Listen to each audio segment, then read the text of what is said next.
విఘ్నోపశాంతయేత్. గురుర్బ్రహ్మా గురుర్విష్ణుః గురుర్దేవో మహేశ్వరః గురుః సాక్షాత్ పరబ్రహ్మ తస్మై శ్రీగురవే నమః. వ్యాసాయ విష్ణురూపాయ వ్యాసరూపాయ విష్ణవే నమో వై బ్రహ్మనిధయే వాసిష్ఠాయ నమో నమః. కూజంతం రామ రామేతి మధురం మధురాక్షరం ఆరుహ్య కవితాశాఖాం వందే వాల్మీకికోకిలం. శ్రుతిస్మృతిపురాణానాం ఆలయం కరుణాలయం నమామి భగవత్పాదశంకరం లోకశంకరం. వాగర్ధావివ సంపృక్తౌ వాగర్ధప్రతిపత్తయే జగతః పితరౌ వందే పార్వతీపరమేశ్వరౌ. సూక్తిం సమగ్రయతున స్వయమేవ లక్ష్మీః శ్రీరంగరాజమహిషీ మధురైకటాక్షైః వైదగ్ధ్యవర్ణకుణగుంభనగౌరవైర్యాం కండూలకర్ణకుహరాः కవయోధయంతి. హైమోర్ధ్వపుండ్రమజహన్మకుటం సునాసం మందస్మితం మకరకుండలచారుగండం బింబాధరం బహుళదీర్ఘకృపాకటాక్షం శ్రీవేంకటేశముఖమాత్మని సన్నిధత్తాం. మనోజవం మరుతతుల్యవేగం జితేంద్రియం బుద్ధిమతాం వరిష్టం వాతాత్మజం వనరయూధముఖ్యం శ్రీరామదూతం శిరసా నమామి. ఆపదామపహర్తారం దాతారం సర్వసంపదాం లోకాభిరామం శ్రీరామం భూయో భూయో నమామ్యహం. సింధూరారుణ విగ్రహాం త్రినయనాం మాణిక్యమౌళిస్ఫురత్తారానాయకశేఖరాం స్మితముఖీం ఆపీనవక్షౌరుహాం పాణిభ్యాం అళిపూర్ణరత్నచషకం రక్తోత్పలం బిభ్రతీం సౌమ్యాం రత్నఘటస్థరక్తచరణాం ధ్యాయేత్ పరేదంబికాం. హరి ఓం. పరమేశ్వర స్వరూపమైన సభకి నమస్కారం.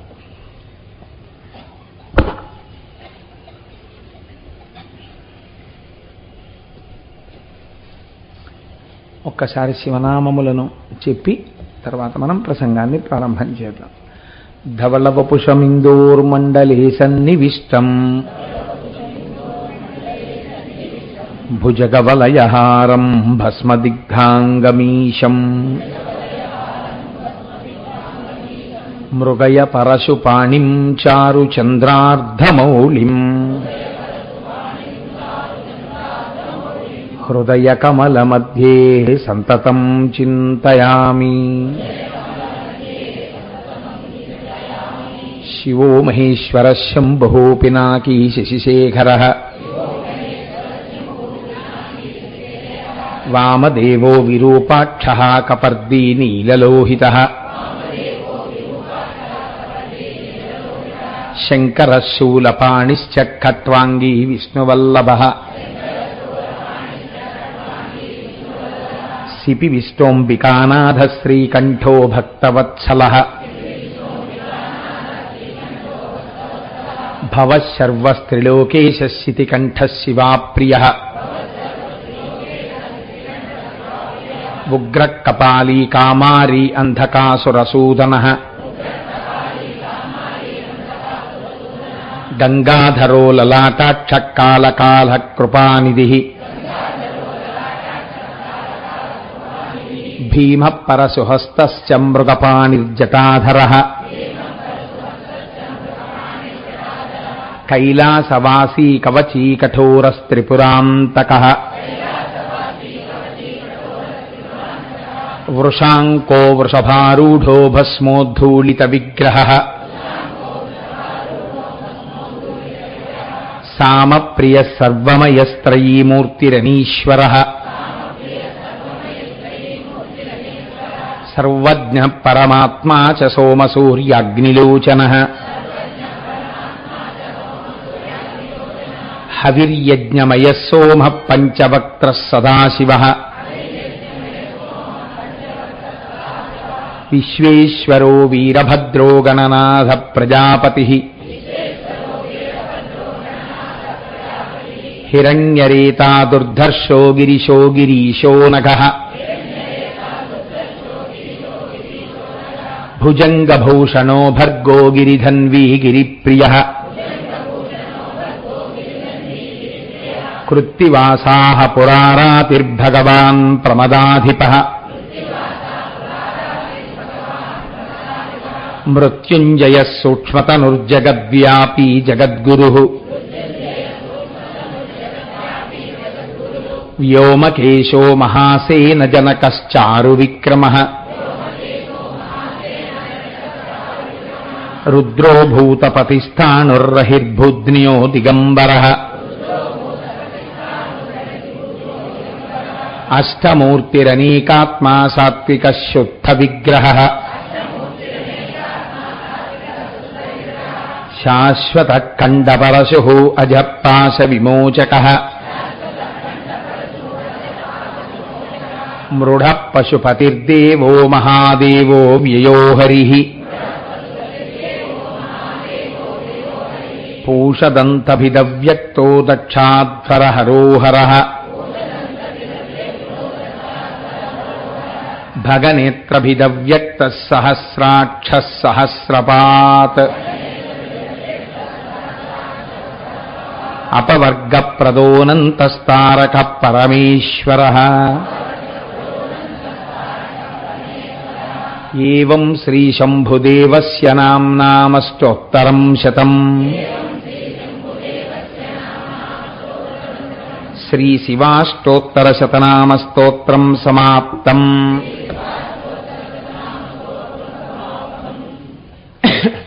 ఈనాటి ఉపన్యాసాన్ని నేను ప్రారంభం చేసే ముందు మీకు ఒక చిన్న సూచన చేసే ప్రయత్నం చేస్తాను. రేపటి నుంచి సుబ్రహ్మణ్య వైభవం గురించి ప్రసంగాలు ప్రారంభం చేస్తాను.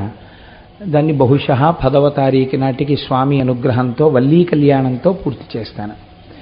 వల్లీ కళ్యాణంతో 10వ తారీఖు సాయంకాలం ఉపన్యాసం పూర్తయిపోయిన తర్వాత 11వ తారీఖు ఉదయం 200 మంది ఇక్కడ ఆర్జిత గృహస్థులుగా ఉండడానికి సిద్ధపడి ఉన్నారో, అనగా పురుషార్థమును వెచ్చించి ఒక 500 రూపాయలు దాని కొరకు కావిళ్ళెత్తడానికి సిద్ధపడి ఉన్నారో వాళ్ళందరూ ఇతరులు. మిగిలినటువంటి భక్తులు కూడా ఉత్సవంలో పాల్గొనకూడదు అని భక్తులకు ఏమీ ఇబ్బంది లేదు, వాళ్ళందరూ కూడా పాల్గొనవచ్చు. కాకపోతే కావిడెత్తేటటువంటి వాళ్ళు మాత్రం ఆ ఆర్జితం చెల్లించిన వారై ఉంటారు. కాబట్టి వీళ్ళందరూ కావిళ్ళెత్తి దేవాలయ ప్రాంగణానికి చేరుకుంటారు. ఆ కావిడి ఎత్తడం ఎంత గొప్పదో మీరు సుబ్రహ్మణ్యేశ్వర స్వామి వారి యొక్క వృత్తాంతమునందు విందురుగాని. ఇక్కడికి చేరిన తరువాత స్వామికి వాళ్ళు తీసుకొచ్చినటువంటి పాలతోటే అభిషేకం జరుగుతుంది. అభిషేకం అయిపోయిన తర్వాత స్వామివారికి హోమం జరుగుతుంది. హోమం అయిపోయిన తర్వాత మనందరం ఇల్లు చేరుకుంటాం. సాయంకాలం మళ్ళీ వల్లీ కళ్యాణం జరుగుతుంది. వల్లీ కళ్యాణం ఈ తలపెట్టిన కార్యక్రమం చాలా అరుదు, ఎక్కడో తప్ప ఎప్పుడో తప్ప జరగదు. తమిళనాటైతే పిల్లలు లేని వాళ్ళు పడుకుంటారు. ఈ సుబ్రహ్మణ్యేశ్వర స్వామి వారి అనుగ్రహం కోసమని ఎవరు కావిడెత్తుకున్నారో వారిని సుబ్రహ్మణ్యుడు పూర్ణముగా అనుగ్రహిస్తాడు అని. అందుకని వారి యందు ఆ సుబ్రహ్మణ్యుని యొక్క అనుగ్రహము ప్రచోదనమై ఉంటుంది కనుక వారు దాటితే వారికి సంతానము కలగనటువంటి పాపము పరిహరింపబడుతుంది అని వాళ్ళు విశ్వసిస్తారు. విశ్వసించి పడుకుంటుంటారు. అది చాలా పరమ పవిత్రమైన ఉత్సవంగా జరుగుతుంటుంది. నాకు తెలిసి పెద్దలు ఎవరైనా చేసి ఉండవచ్చు, నేను దాన్ని తక్కువ చేసి మాట్లాడటలేదు. నాకు తెలిసి ఈ ప్రాంతాల్లో 200 పాలకావిళ్ళు ఒకే స్వామివారికి పట్టుకుని శివమహాపురాణాంతర్గతంగా సుబ్రహ్మణ్యేశ్వరుడికి సంబంధించినటువంటి ఉపన్యాసాలు విన్న తరువాత దంపతులు రావడం అన్నది నాకు తెలిసి ఇదే ప్రప్రథమంగా జరగబోతోంది. అది కాకినాడ పట్టణంలో జరగబోతోంది. అందున విశేషించి శంకర భగవత్పాదాచార్య స్వామి వారి యొక్క పరమభక్తులై పీఠాధిపతులైనటువంటి శ్రీ శ్రీ శ్రీ స్వరూపానందేంద్ర సరస్వతి స్వామివారు దీనికి నాయకత్వం వహించి వారి ఆధ్వర్యంలో ఈ కార్యక్రమం జరగబోతోంది. కనుక ఇంత పరమ పవిత్రమైన కార్యక్రమానికి రేపటి నుంచి మనం సుబ్రహ్మణ్యేశ్వర స్వామి వారికి సంబంధించినటువంటి కథా ప్రారంభం చేస్తాం. ఇందులో ఎవరైనా ఓపిక ఉన్నవాళ్ళు, నేను అందరి గురించి నేను ఈ మాట చెప్పట్లేదు, ఎవరైనా ఓపిక ఉంటే మేం చెయ్యగలము, ఈశ్వరుడు మాకు శరీరానికి ఆ శక్తినిచ్చాడు అనుకుంటే రేపటి నుంచి వల్లీ కళ్యాణం అయిపోయేంత వరకు కొన్ని నియమాలు పాటించే ప్రయత్నం చెయ్యండి. ప్రత్యేకించి ఈ ఆర్జితం టికెట్స్ తీసుకున్న వాళ్ళలో ఓపిక ఉన్న వాళ్ళకి మాత్రమే నేను చెప్తున్నది. శరీరం అనుమతిస్తే వాళ్ళు పాటించవలసిన నియమాలు బాగా గుర్తుపెట్టుకోండి. ఇంకా నన్ను మళ్ళీ ఆ తర్వాత వేదిక దిగిన తరువాత కానీ వెడుతున్నప్పుడు కానీ మళ్ళీ మళ్ళీ అస్తమానం నన్ను దాని మీద ప్రశ్నలు, అనుబంధ ప్రశ్నలు, ఉపప్రశ్నలు ఇన్ని వేయకండి. చెప్తున్నప్పుడే జాగ్రత్తగా వినండి. ఒకటి, మీరు చెయ్యవలసినటువంటి మొట్టమొదటి నియమం వేకువజామున నిద్రలేచి స్నానం చెయ్యడం. స్నానం చెయ్యడం అంటే వేడి నీళ్లు చెయ్యాలా అండి, చన్నీళ్లు చెయ్యాలా అండి? మీ శరీరము పరిమితి అనుమతిస్తే, మీకు ఆరోగ్యం ఉంటే మీరు తలస్నానం చన్నీళ్లతో చెయ్యండి. మీ శరీరము అనుమతించకపోతే ఇది ధర్మ సాధనం, ఏ దోషము లేదు, వేడి నీటితో తలస్నానం చెయ్యండి. చక్కగా రోజు చేసే భగవదారాధనం కన్నా ఒక్క అరగంట ఎక్కువ చెయ్యండి. విశేషించి సుబ్రహ్మణ్యాష్టకాన్ని మీకు వస్తే, తప్పు లేకుండా చదవడం వస్తే సుబ్రహ్మణ్య భుజంగం చెయ్యండి తప్పకుండా. ఆ రోజు నుంచి సాత్వికమైన ఆహారమే తీసుకోండి. వల్లీ కళ్యాణం అయిపోయే వరకు రజోగుణ తమోగుణ భూయిష్టమైన ఆహారం తీసుకోకండి.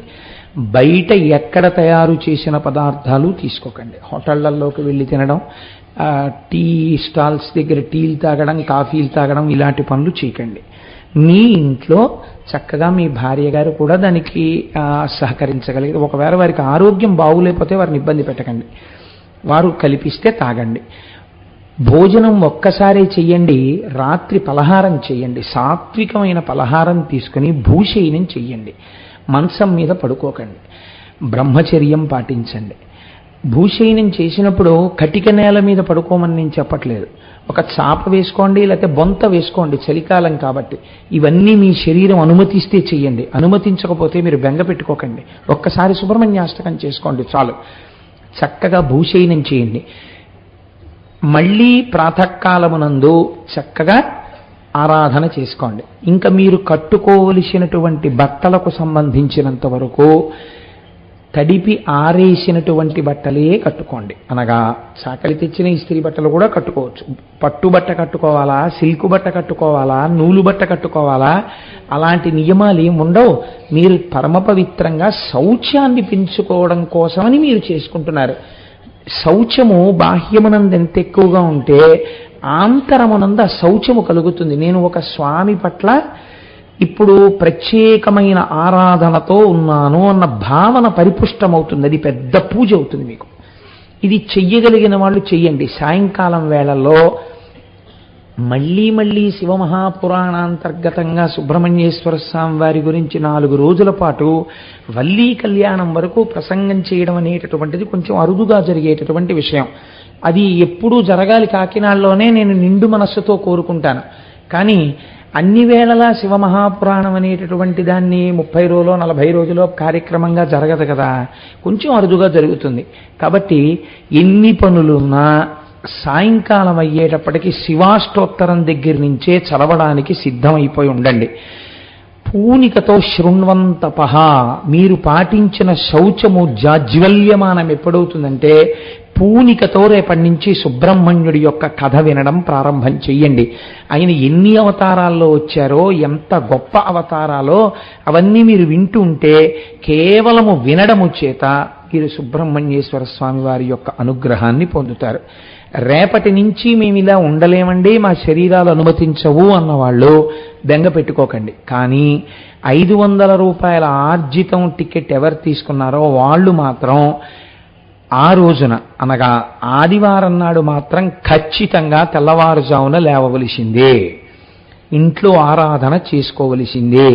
అలాగని ఇంట్లో చేశాం ఇక్కడికి లేట్ అయిందంటే వీల్లేదు. పాలకావిడి ఎత్తుకోవడానికి సమయపాలనతో వచ్చేయవలసిందే. చక్కగా వచ్చేటప్పుడు ఉతికి ఆరేసినటువంటి బట్ట, పట్టుబట్ట కావచ్చు, నూలు బట్ట కావచ్చు, ఏదైనా సరే ఈశ్వరుడు మీకు ఏది కృప చేస్తే శౌచంతో ఉన్న బట్ట కట్టుకోండి. చక్కగా రండి. ఆ రోజున మాత్రం మధ్యాహ్నం భోజనం చెయ్యకండి, పలహారం చెయ్యండి. సాత్వికమైన పలహారం తీసుకోండి. కటికోపవాసం చెయ్యమని నేను చెప్పను. సాత్వికమైన పలహారం తీసుకోండి. ఎంత అవసరమో అంత తీసుకోండి. ఒకవేళ దానితో కూడా మేము ఉండలేమండి, అలవాట్లేదంటే సాయంకాలం కూడా కొద్దిగా 2 పళ్ళో ఏవో తిని పాలు తాగండి.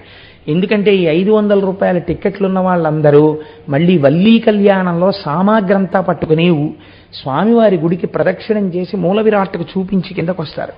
కాబట్టి ఇది అరుదైనటువంటి అవకాశం కాబట్టి వాళ్ళందరి కోసం ప్రత్యేకం ఏర్పాట్లు కూడా జరుగుతున్నాయి. ఇది కాకుండా కేవలం టిక్కెట్లు లేని వాళ్ళు, ఏమంటే మా పరిస్థితి అయితే టిక్కెట్టు కొననంత మాత్రం చేత మాకు అనుగ్రహం ఉండదా అని మీరు అనుకోకండి.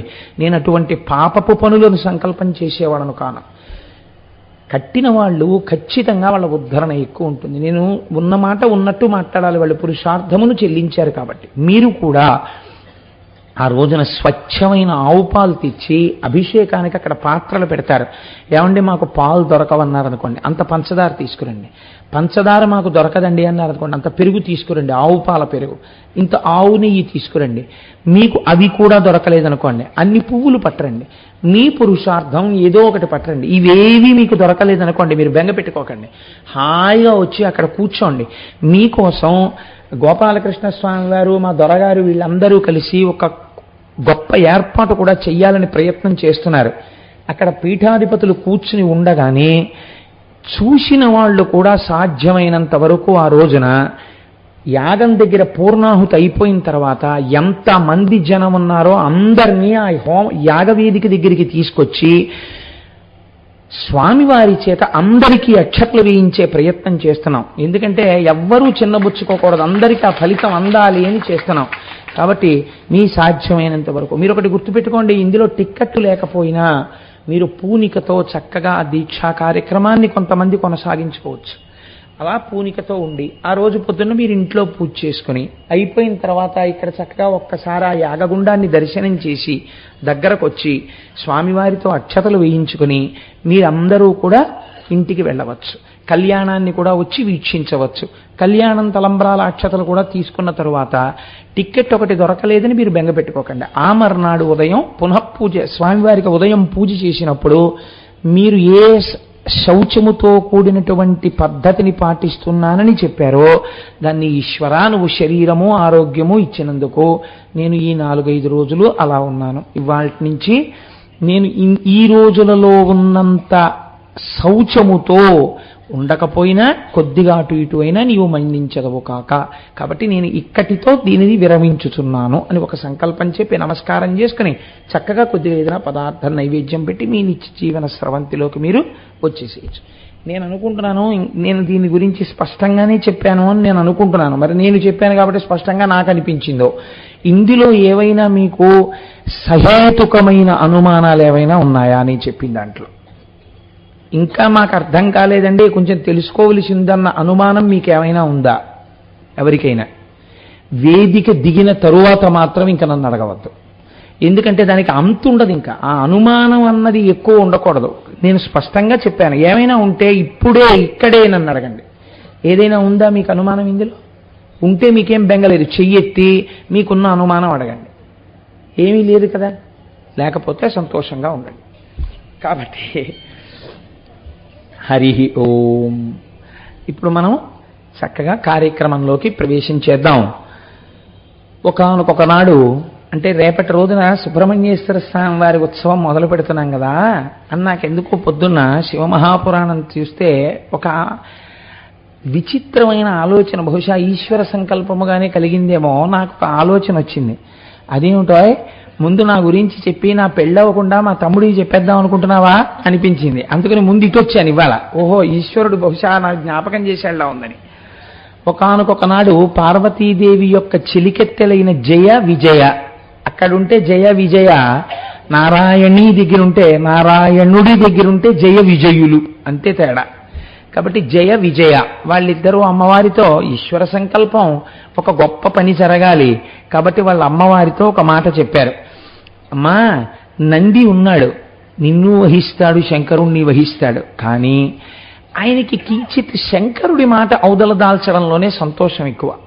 భృంగి అంతే, నీకు తెలుసుగా, అసలు కందిరీగగా తొలిచేసి ప్రదక్షిణం చేసినవాడు. మన మాటే వినేవాడు ఒకడు లేడమ్మా, ఈ మాట రాకూడదు. వాళ్ళిద్దరూ ఒకటి పార్వతీ పరమేశ్వర్లు. బహుశా అమ్మవారు కూడా ఒక కొత్త పాఠం నేర్పాలనుకుని ఉంటుంది. మన మాటే వినేటటువంటి వాళ్ళు మనకుంటే బాగుంటుందమ్మా సేవకులు. కావుననొక్క సమర్థుని శ్రీవలయ సృజించి ద్వార సీమనను నిచినన్ సేవించునతడు జాగరభావముతో నీదు సెలవు పరమేశాని. అమ్మ ఒక్కడిని నువ్వు సృష్టించి ద్వారపాలకుడిగా పెడితే వాడు నీ మాటే వింటుంటాడు. అలాంటి వాడిని ఒకడిని తయారు చెయ్యమ్మా, మన అంతఃపురాన్ని కాపాడడానికి పనికొస్తాడు. దంపతుల్లో అలా ఉంటుందండి. అందులో వాళ్ళిద్దరూ వాగర్ధ ఇవ సంపృక్తవు వాగర్ధ ప్రతిపత్తయే. సరే, ఆ జయ విజయ చెప్పినటువంటి మాటని విన్నటువంటి పార్వతీదేవి అలాగే తయారు చేద్దాం, దానికి వచ్చిన లోటు ఉందని తన శరీరమునకు ఉన్నటువంటి మలమును ఒక నలుగు పిండిలా తీసింది స్నానం చేసేటప్పుడు. ఇది వినడానికి కొంచెం చిత్రంగానే ఉంటుంది ఈ కథ. నలుగు తీసి అక్కడ పెట్టింది. పెడితే పిల్లవాడు చాలా అందంగా ఉన్నాడు. ఆ పిల్లవాడు ఎలా ఉన్నాడన్న ధ్యాన శ్లోకం కానీ, ఆ పిల్లవాడు ఎలా ఉన్నాడన్న ఫోటో కానీ లోకంలో లేవు. పార్వతీదేవి నలుగు పెట్టిన పిల్లాడు ఎలా ఉన్నాడన్నది ఎవరికీ తెలియదు. ఆ పిల్లాడిని ఒకరిని తయారు చేసింది. వీడు చాలా బాగున్నాడని అమ్మవారు సంకల్పం చేసింది, ప్రాణప్రతిష్ఠ చేసింది. వాడు టంగుని లేచి కూర్చున్నాడు. అమ్మవారు అంది, అబ్బాయి నువ్వేం లేదురా, నువ్వు నా కుమారుడవు, నేనే కదా సృష్టించాను, కాబట్టి నువ్వు వెళ్ళి ద్వారమునందు కూర్చుని ఎవ్వరూ లోపలికి రాకుండా నిలుపు అంది. ఎవ్వరూ అన్న దాంట్లోకి శివుణ్ణి కూడా కలిపేశాడు ఆయన. కాబట్టి ఇప్పుడు ఏం చేశాడు ఆయన? అక్కడ ద్వారం దగ్గర కూర్చున్నాడు. ఈ కథ మీ అందరికీ తెలుసున్నదే. ప్రమథగణాల్లో నందీశ్వరుడు వెనక శివుడు విజయం చేస్తుండగా ముందు లోపలికి వెళ్ళబోయాడు. అలా కుదరదన్నాడు ఈ పిల్లాడు.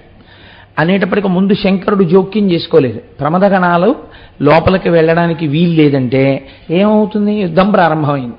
ఈ పిల్లాడికి వాళ్ళకి యుద్ధం జరుగుతుంటే ఎవరు సలహా చెప్పారో వాళ్ళే అమ్మవారి దగ్గరికి వచ్చి, అమ్మ పిల్లవాడికి శక్తులు ఇయ్యమ్మా, యుద్ధం చేస్తున్నాడు అన్నారు. అమ్మవారు శక్తులు ఇచ్చింది. ఆ పిల్లవాడు అద్భుతమైన యుద్ధం చేసి ప్రమథగణాలందరినీ ఓడించేశాడు.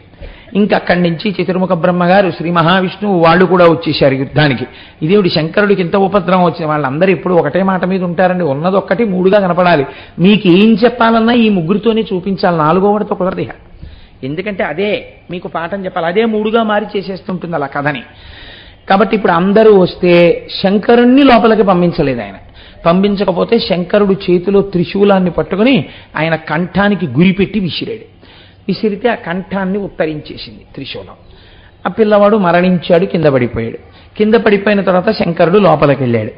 ఏదో ఇద్దరూ సంతోషంగా మాట్లాడుకుంటున్న సమయంలో పార్వతీదేవి బయట పెట్టినటువంటి పిల్లవాడికి సంబంధించినటువంటి ప్రస్తావన వచ్చింది. ఆ పిల్లవాడు చనిపోయాడు, నేను త్రిశూలధారల చేత చంపేశానన్నాడు. అయ్యో అయ్యో అయ్యో, ఆ పిల్లవాడిని నేనే సృష్టించాను, వాడు నా పిల్లాడు చంపేశారా అని చెప్పి పార్వతీదేవి దుఃఖాన్ని పొందింది. ఆవిడ దుఃఖాన్ని ఉపశమింపచేయడానికి దేవతలందరూ వచ్చారు. ఆవిడ శంకరుణ్ణి నువ్వు మళ్ళీ నా బిడ్డని బ్రతికించు అంది. అంటే ఆయన అన్నాడు, మీరు ఉత్తర దిక్కుగా వెళ్ళండి, ఉత్తర దిక్కుగా వెడితే కనపడినటువంటి మొట్టమొదటి ప్రాణి ఏది ఉంటుందో దాని తలకాయ తీసుకురండి, ఆ తలకాయ ఈ పిల్లాడికి పెడతానన్నాడు. మొట్టమొదట ఏనుగు కనపడింది, దాని తలకాయ ఎట్టుకొచ్చారు. ఆ ఏనుగు తలకాయని ఈ పడిపోయినటువంటి పిల్లవాడి యొక్క కంఠానికి కలిపాడు. అంటే బహుశः హెడ్ ట్రాన్స్ప్లాంటేషన్ అన్నది చేసిన మొట్టమొదటి డాక్టర్ ప్రపంచంలో పరమశివుడేనేమో. ఎందుకంటే ప్రథమో దైవ్యోభిషకో అని రుద్రాధ్యాయంలో ఉంది కదా, ఆయనే మొదటి వైద్యుడు లోకానికని. కాబట్టి ఆయన తలను అంటించాడు. అంటిస్తే ఆ పిల్లవాడు లేచి కూర్చున్నాడు చక్కగా. కూర్చుని ఇప్పుడు వాడికి శంకరుడు తెలిశాడు. అది విచిత్రం. శంకరుడు తెలిసి ఆయనకి నమస్కారం చేశాడు. తండ్రి మీ పాదములకు నమస్కారములు అన్నాడు. వెంటనే శంకరుడు కూడా వాడిని ఎత్తి తొడ మీద కూర్చోబెట్టుకున్నాడు. తొడ మీద కూర్చోబెట్టుకున్న తర్వాత ఓ చిత్రం జరిగింది. ఈలోగా సుబ్రహ్మణ్యేశ్వర స్వామి వారు కూడా పుట్టేశారు. అంటే రేపు ఇంకా మనకి ఎలాగో రేపు పుడతారు ఆయన. కాబట్టి ఈ ఇద్దరు పిల్లలతో సంసారం చక్కగా నడిచిపోతోంది. ఒక రోజున ఓ యోగ్యమైన సంబంధం వచ్చింది. అది విచిత్రం. మగపిల్లలు ఇంట్లో ఉంటే అడుగుతారు కదండి, మీ అబ్బాయికి చేసుకుందాం అనుకుంటున్నామండి, మా అమ్మాయిని ఇవ్వాలనుకుంటున్నామని. అలా విశ్వరూప ప్రజాపతి అన్న ఆయన తన ఇద్దరు కుమార్తెలు సిద్ధి బుద్ధి వాళ్ళని ఇవ్వాలనుకుంటున్నానన్నాడు. చాలా గొప్ప సంబంధం అని చెప్పి ఇద్దరికీ చేసుకోవాలనిపించింది అన్నారు. అనిపిస్తే ఎవరు భూప్రదక్షిణం చేసి వస్తే వాళ్ళకు ముందు పెళ్లి చేస్తానబ్బాయి అన్నాడు శంకరుడు. మహానుభావుడు సుబ్రహ్మణ్యుడు వెళ్ళాడు, గణపతి వెళ్ళారు. గణపతిది మూషిక వాహనం. అందుకని ఆయన ఏం చేశారట, పిత్రోశ్చ పూజనం కృత్వా ప్రక్రాతించకరోతియ తస్మై వై పృథివీజన్యం తస్య వై పృథివీజన్యం ఫలం భవతి నిశ్చితం. తల్లిదండ్రులిద్దరికీ ఆయన 7 మార్లు ప్రదక్షిణం చేశారట. ప్రదక్షిణం చేసి వాళ్ళని పత్ర పుష్పములతో పూజ చేశారు. చేస్తే ఎక్కడికి వెళ్ళినా సుబ్రహ్మణ్యుడికి ముందు వినాయకుడు వెళ్ళిపోతున్నట్టుగా కనపడింది. ఎవరు తల్లిదండ్రులకు రోజు నమస్కారము చేస్తారో వాళ్ళకి సాక్షాత్తుగా పార్వతీ పరమేశ్వరులకు నమస్కరించినటువంటి ఫలితము వాళ్ళ ఖాతాలో పడిపోతుంది. వాళ్ళకి ప్రదక్షిణం చేస్తే భూప్రదక్షిణం చేసినటువంటి ఫలితం పడిపోతుంది. కాబట్టి అలా చేయకపోతే, చేస్తే పడిపోతుంది, చేయకపోతే ఏమవుతుంది అంటే తీర్థయాత్ర ఫలితం కదండి పడుతోంది. శాస్త్రం ఎక్కడికి సమన్వయం చేసిందో తెలుసా? అపహాయ గృహయో వై పితరౌ తీర్థమావ్రజేత్ తస్య పాపం తథా ప్రోక్తం హననీచ తయోర్యథాః. తల్లిదండ్రులు ఇంట్లో ఉండగా తల్లిదండ్రుల్ని ధిక్కరించి ఏ కుమారుడైనా, తల్లిదండ్రులంటే ఆడపిల్ల వైపు తల్లిదండ్రులు కారు, భర్త వైపు తల్లిదండ్రులు, కుమారుడు తల్లిదండ్రుల్ని ధిక్కరించి వాళ్ళ మాట వినకుండా తీర్థయాత్రకి వెళ్ళిపోతే తల్లిని తండ్రిని చంపినటువంటి పాపాన్ని వాడి ఖాతాలో వేస్తారు. తీర్థయాత్రకు వెళ్ళినటువంటి ఫలితాన్ని ఇవ్వరు. కాబట్టి తీర్థయాత్ర చేసేవాళ్ళు తల్లిదండ్రుల అనుమతి పుచ్చుకొని వాళ్ళకి నమస్కరించి బయలుదేరాలి. కొడుకు వాడికి తల్లి తండ్రి ఉన్న అదృష్టవంతుడైతే, లేకపోతే భగవంతుడికి నమస్కారం చేసి బయలుదేరతాడు. కాబట్టి అలా ఆయన పరమేశ్వరుడికి నమస్కారం చేసి, పార్వతీదేవికి నమస్కారం చేసి ఆ గణపతి భూప్రదక్షిణానికి బయలుదేరారు. ఆయన భూప్రదక్షిణం చేసి వస్తే ఆయన ఆ పార్వతీ పరమేశ్వరుడికి ప్రదక్షిణం చేస్తే భూప్రదక్షిణం చేసినటువంటి ఫలితాన్ని ఆయన ఖాతాలో వేసి, నువ్వు చెప్పినటువంటి నియమమును పాటించిన వాడవు కనుక నీకు ముందు వివాహం చేస్తున్నాను అని చెప్పి విశ్వరూప ప్రజాపతి యొక్క కుమార్తెలైన సిద్ధి బుద్ధినిచ్చి వివాహం చేశారు. వివాహం అయిపోయింది. సుబ్రహ్మణ్యేశ్వర స్వామి వారు ఏదో క్రౌంచ పర్వతం దగ్గరికి వెళ్ళారు, పార్వతీ పరమేశ్వరులు కూడా వెళ్ళారు. మీకు ఈ విషయం శ్రీశైలం గురించి విన్నప్పుడు విని ఉన్నారు. కాబట్టి చూడండి, ఈ కథ మీకు పైకి వినడానికి మీరు పరమ భక్తులు కనుక, పరమ భాగవతోత్తములై భక్తితో వింటున్నారు కాబట్టి దీన్ని తిరస్కరించరు. ఇది జరిగి ఉంటుందండి, లేకపోతే ఎందుకు చెప్తుంది కథ, ఋషులు ఎందుకు చెప్తారు, కాబట్టి మేము అంగీకరిస్తున్నాం అంటారు. కానీ మీరు ఒక్కటి ఆలోచించండి, ఇది ఒక చిన్న పిల్లవాడికి చెప్తే వాడికి అరమరికలు తెలియవు కాబట్టి వాడు ప్రశ్న వేస్తాడు. నాన్నగారండి పోనీ ఏనుగు తలకాయ పెట్టాడు బానే ఉంది, అక్కడ వరకు మేమేమనం, పార్వతీదేవి సృష్టించినటువంటి పిల్లవాడు పరమశివుడికి ఈవిడ పార్వతీదేవి సృష్టించిన పిల్లవాడు నా కొడుకే అన్న విషయమే తెలియని వాడు సర్వజ్ఞుడైన శంకరుడా? మొదటి ప్రశ్న. 2, ఒకవేళ నిజంగా త్రిశూలంతో శంకరుడు ఆయన యొక్క తలని తీసేసి ఉంటే ఏనుగు తలకాయ పెట్టడం ఎందుకు, పడిపోయిన తలకాయే అంటించచ్చు కదా? రెండవ ప్రశ్న. ఒకవేళ నిజంగా ఏనుగు తలకాయే పెట్టి ఉంటే ఏనుగు తలకాయ పెట్టిన తర్వాత ఇప్పుడు తలకాయే మారిపోయింది కాబట్టి అసలు తల్లి ఎవరో కూడా తెలియని స్థితి ఆ పిల్లాడికి కలగాలి కదా. అసలు మంచి తలకాయ ఉన్నప్పుడు శంకరుడు తండ్రి అని తెలుసుకోలేని వాడు ఏనుగు తలకాయ వచ్చేటప్పటికి మాత్రం ఈయన శంకరుడు నా తండ్రిని నమస్కారం చేశాడా? ఇది ఎలా సాధ్యం? ఇది అడుగుతారు కదండి పిల్లలు. మరి దీన్ని సమన్వయం లేకుండా మీరు ఎలా ప్రతిపాదన చేస్తారు? భక్తి చేత అంగీకరించవచ్చు, దాన్ని మేం కాదనం, అది చాలా గొప్ప విషయం. అందులో మీకు అనుమానం ఉన్నా లేదంటే అందులో ఏదో సత్యం ఉంటుంది, లేకుండా ఋషులు చెప్పరు అని అంగీకరించగలిగినటువంటి వాడు మహాభక్తుడు. కానీ తెలుసుకోవడం అనేటటువంటిది జిజ్ఞాసుకి మంచి విషయం. మీరు తెలుసుకునే ప్రయత్నం చేయండి. నేను దాని గురించి కొద్దిగా సంగ్రహంగా నేను పెద్ద వివరణ లేకుండా ఆవిష్కరిస్తాను. ఎందుకంటే నాకు తెలిసి, నాకు జ్ఞాపకం ఉన్నంత వరకు నేను అనేక గణపతి నవరాత్రి సభల్లో ఈ విషయాలన్నీ స్పృశించిన వాళ్ళను కనుక. మీరు చూడండి, పార్వతీదేవి అనగా ఎవరు? పార్వతీదేవి అంటే ఆవిడ పరమ ప్రకృతి. పరమశివుడు అనగా ఎవరు? పరమ పురుషుడు. ఆయన పరమ పురుషుడు, ఈవిడ పరమ ప్రకృతి. పరమ ప్రకృతి అంటే పంచభూతాలు. పంచభూతాలు ఎవరు? అమ్మవారు. ఈ పంచభూతముల యందలి కదలిక ఎవరు? పరమేశ్వరుడు. అందుకే పూజలో చాలా గొప్ప ఉపచారంగా పేరు దేందో తెలుసా అండి? తాంబూలాంది. ఎందుకు తాంబూలానికి అంత గొప్పతనం వచ్చేసిందో తెలుసా? మీరు చూస్తుంటారు కదా, ఇక్కడ మనం సువాసిని పూజలు చేస్తే సువాసిని అందరికీ తాంబూలం ఇస్తూ ఉంటాం. తాంబూలానికి అంత గొప్పతనం ఎక్కడొచ్చిందంటే ఇందులో ఉన్నవి ఏమున్నాయి? పంచభూతాలు ఉన్నాయి. ఒకవేళ రేపు పొద్దున్న కొత్తగా ఫ్యాక్టరీలు పెట్టి ఊపిరితిత్తులు చేసేసి, గుండె చేసేసి, రక్తం చేసేసి, మాంసం చేసేసి, కొవ్వు చేసి, అస్థి, శుక్ల, మేధ అన్నీ తయారు చేసి పంచభూతాలతో ఒక శరీరాన్ని నిర్మాణం చేశారనుకోండి, దాన్ని అక్కడ పెట్టారు. ఈ శరీరము పంచభూతములతో మీరు తయారు చెయ్యగలరేమో కానీ దీన్ని మీరు కదపగలరా చైతన్యముతో ఇది కదిలేటట్టు చెయ్యగలరా, లేదా మీరు తయారు చెయ్యకుండా ఈశ్వరుడే చేసిన శరీరంలోంచి చైతన్యము వెళ్ళిపోకుండా మీరు చేయగలరా? 1,000,000 మంది వైద్యులు కూడి వచ్చిన కాని మరణమయ్యడి వ్యాధి మాన్పలేరు. మరి ఎందుకు చచ్చిపోతున్నారు లోకంలో ఇంతమంది? ఇదే కదండి ఆశ్చర్యం. ఈశ్వర శక్తి ఇక్కడే ఉంది కదా. అందుకే పంచభూతములు పెట్టిన చైతన్యం ఎక్కడి నుంచి వస్తోందో, అది ఎలా వెళ్ళిపోతోందో ఎవ్వరికీ తెలియదు. ఈశ్వర పంచభూతముల యొక్క సమన్వయమునందు జీవోత్పత్తి చేసి చైతన్య ప్రవేశం చేయించి నడిపి చైతన్యం తీసేసే అధికారం నీది. అటువంటి నీవే ఇవాళ నా చేత ఈ పూజ చేయించుకున్నావన్న కృతజ్ఞతాభావము నాకు ఆవిష్కరించడం. తామలపాకు, లవంగాలు, యాలుకలు, జాపత్రి, జాజికాయ, వక్కపొడి అన్నీ వేసి మడత పెట్టి నోట్లో పెట్టుకుని నవిలితే నోరు ఎరుపు రంగెక్కింది. ఆకుపచ్చ, నలుపు, తెలుపు కలిపితే ఎరుపు నోరు ఎలా అయింది? ఈ ఎరుపు భగవత్ కారుణ్యం. అది పంచభూతముల యందు కదలినటువంటి చైతన్యం. ఈ చైతన్యం నీ సొత్తని చెప్పడం. కాబట్టి ఇప్పుడు అమ్మవారు పరమ ప్రకృతి అంటే అమ్మవారు ఏం చేస్తుంది? ఈ భూతములన్నింటినీ తయారు చేస్తుంది. ఈ శరీరములన్నీ అమ్మవారి అనుగ్రహంతో తయారయ్యాయి. లోపల ఉన్నటువంటి చైతన్యం ఎవరు? శివుడు. ఇప్పుడు అమ్మవారు సృష్టి చెయ్యడము అంటే ఏమిటి? కేవలము ప్రకృతికంగా తయారైంది, శివ సంబంధం లేదు.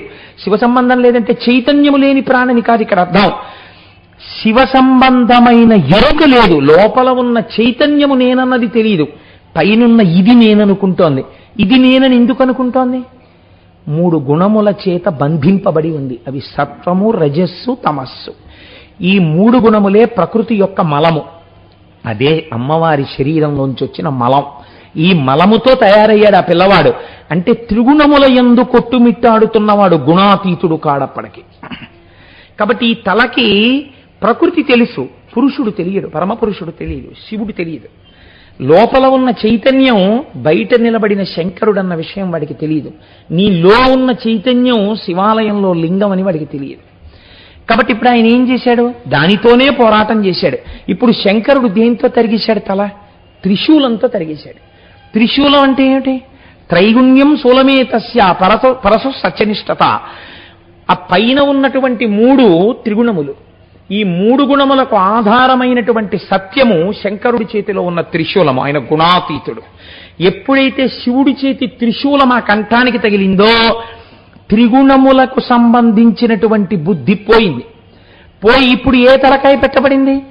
గజ, ఏనుగు తలకాయ పెట్టబడింది. గజముఖము అని కదండి అంటాం. గ అంటే గతి, కదలడం. జ అంటే పుట్టడం. ఎందులోంచి పుట్టి ఎందులో కెడుతున్నాడో తెలిసిపోయింది ఇప్పుడు. అంటే ఇప్పుడు శివ సంబంధం వచ్చేసింది. ఇప్పుడు శివుడు తెలిసిపోయాడు. ఇది తెలిసిపోవడం గజముఖం. ఇప్పుడు ఈ గజముఖం వచ్చేటప్పటికి శంకరుడు తెలిసిపోతాడు కదండి. అందుకని శంకరుడికి నమస్కారం చేస్తాడు. ఇది మీరు చెయ్యవలసిన ఉపాసనా క్రమాన్ని ఆయన యొక్క మూర్తి ద్వారా లోకానికి తెలియచెప్పడం. ఇప్పుడు ఆయన ఏమిటి? పైన ఏనుగు ముఖం. ఏనుగు చాలా పెద్దది, ఏనుగు తల చాలా పెద్దది. మనిషి శరీరం చాలా చిన్నది. మనిషి శరీరానికి ఏనుగు తలకాయ. ఏనుగు తలకాయ బ్రహ్మాండాన్ని చెప్తే కిందనున్న మనుష్య శరీరం పిండాండాన్ని చెప్తుంది. బ్రహ్మాండ పిండాండముల యందు ఏమున్నాయి? అందులోనూ పంచభూతాలున్నాయి, ఇందులోనూ పంచభూతాలున్నాయి. 2 పంచభూతములతో నిండి ఉన్నప్పటికీ 2 లేవు, ఉన్నది ఒక్కటే. ఈ పిండాండము ఆ బ్రహ్మాండము 2 కావు, ఉన్నది ఒక్కటే అని జీవబ్రహ్మైక్య సిద్ధిని పొంది తత్వమసి అర్థమైతే తత్వత్వము అసి, అదే వాడై ఉన్నాడు, జీవుడే ఈశ్వరుడై ఉన్నాడు అని తెలియడమే ఏనుగు ముఖం, మనుష్యుడి తలకాయి, కంఠం దగ్గర శివానుగ్రహంతో కలవడం. కలిస్తే కదండి అప్పుడు మళ్ళీ ప్రాణం వచ్చింది. కాబట్టి తత్వమసి మహావాక్యం నడయాడితే మహాగణపతిగా తిరుగుతున్నారు. కాబట్టి ఇప్పుడు ఆయన ఎవరయ్యాడు? వినాయకుడు అయ్యాడు. వినాయకుడు అంటే వి అంటే విశిష్టమైన నాయకుడు అయ్యాడు. ఇప్పుడు మీరు ఆయన ఉపాసన చేస్తే ఆయన మిమ్మల్ని ఎక్కడికి తీసుకెడతాడు?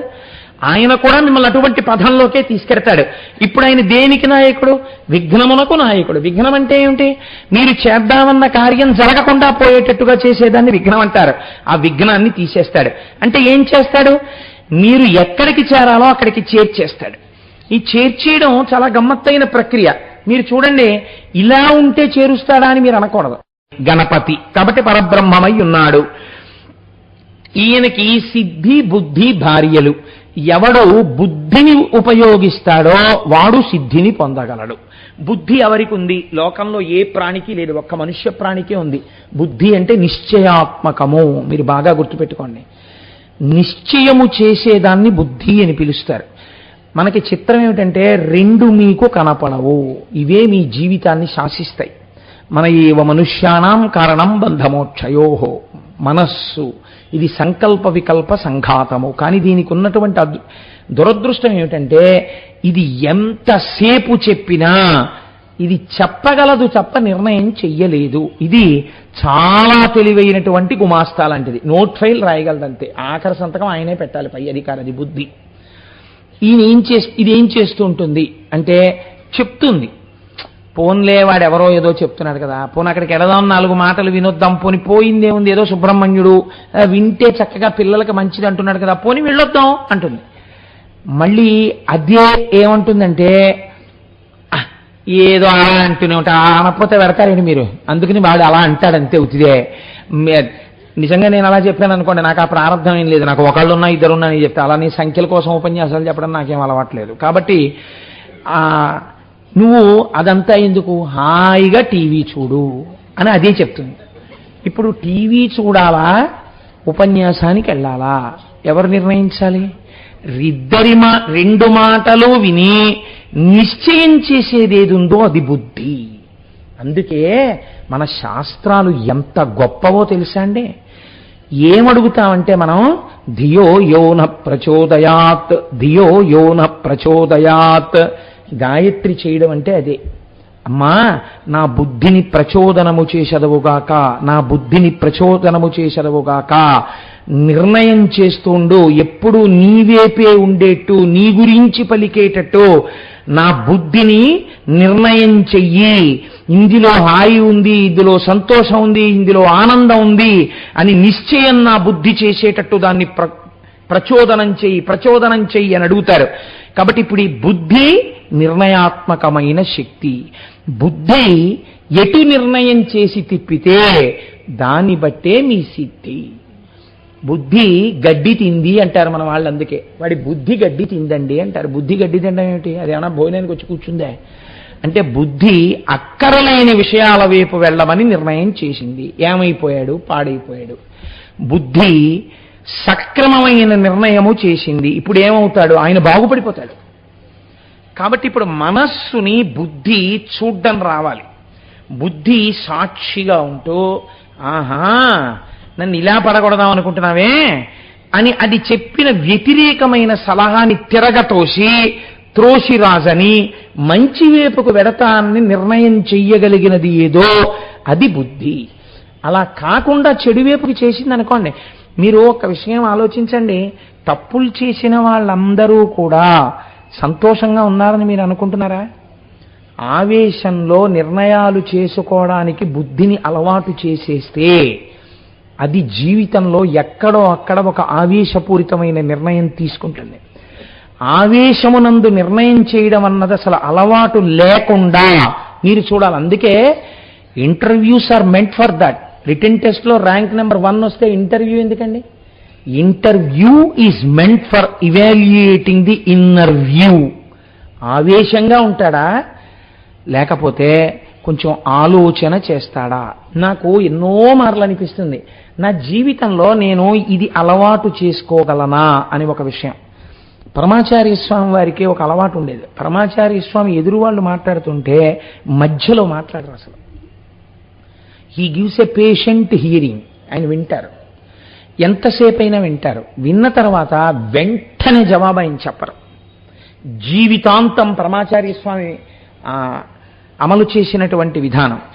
ఎన్ని తక్కువ మాటలలో ఎంత ఉద్రేకం లేకుండా నేను దీనికి స్పష్టంగా రాజీ లేకుండా నా మనోగతమైన అభిప్రాయాన్ని ఆవిష్కరించగలను.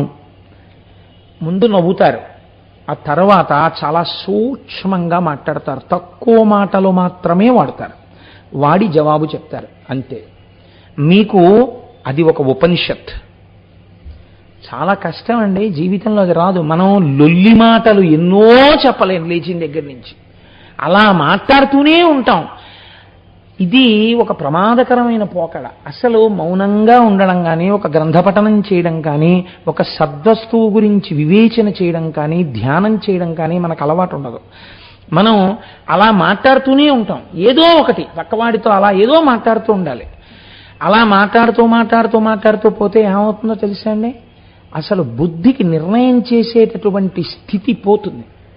పోయి మనస్సు ఏది చెప్తే దాన్ని వింటుంది. మనస్సు ఆవేశకావేశములకు లోనయ్యేది మనస్సే.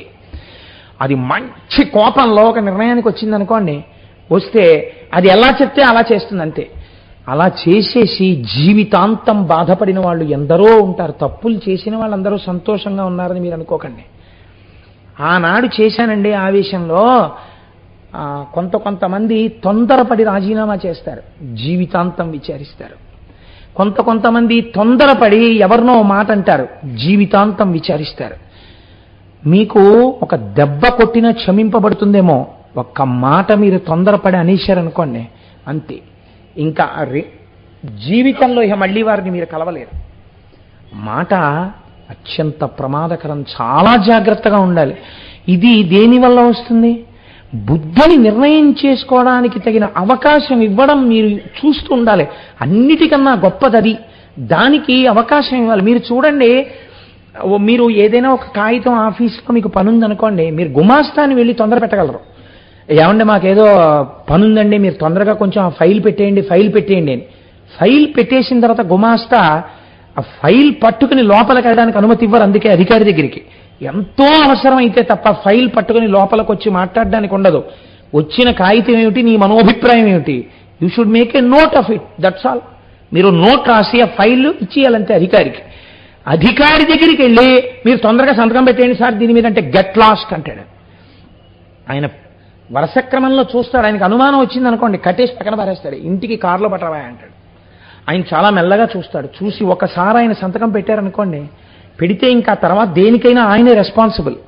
కాబట్టి ఆయన ఏం చేస్తారు, అంత తొందరగా పెట్టరు. మీరు ఆయన ఛాంబర్లోకి వెళ్ళి మీరు పెట్టేయండి అనలేరు మీరు. అందుకే ఆయనకు అధికారం, అందుకే ఆయనకు ఛాంబర్, అందుకే ఆయనకు అంత గౌరవం. లోపలికి వెళ్లకుండా ఓ మనిషి అడ్డు. మీ యందు కూడా ఉన్నాడు అలాంటి అధికారి, అదే బుద్ధి. మీరు బయట ఇంత గౌరవం ఇస్తున్నారే అందరికీ, మీ బుద్ధికి మీరు ఎందుకు ఇవ్వరా గౌరవం?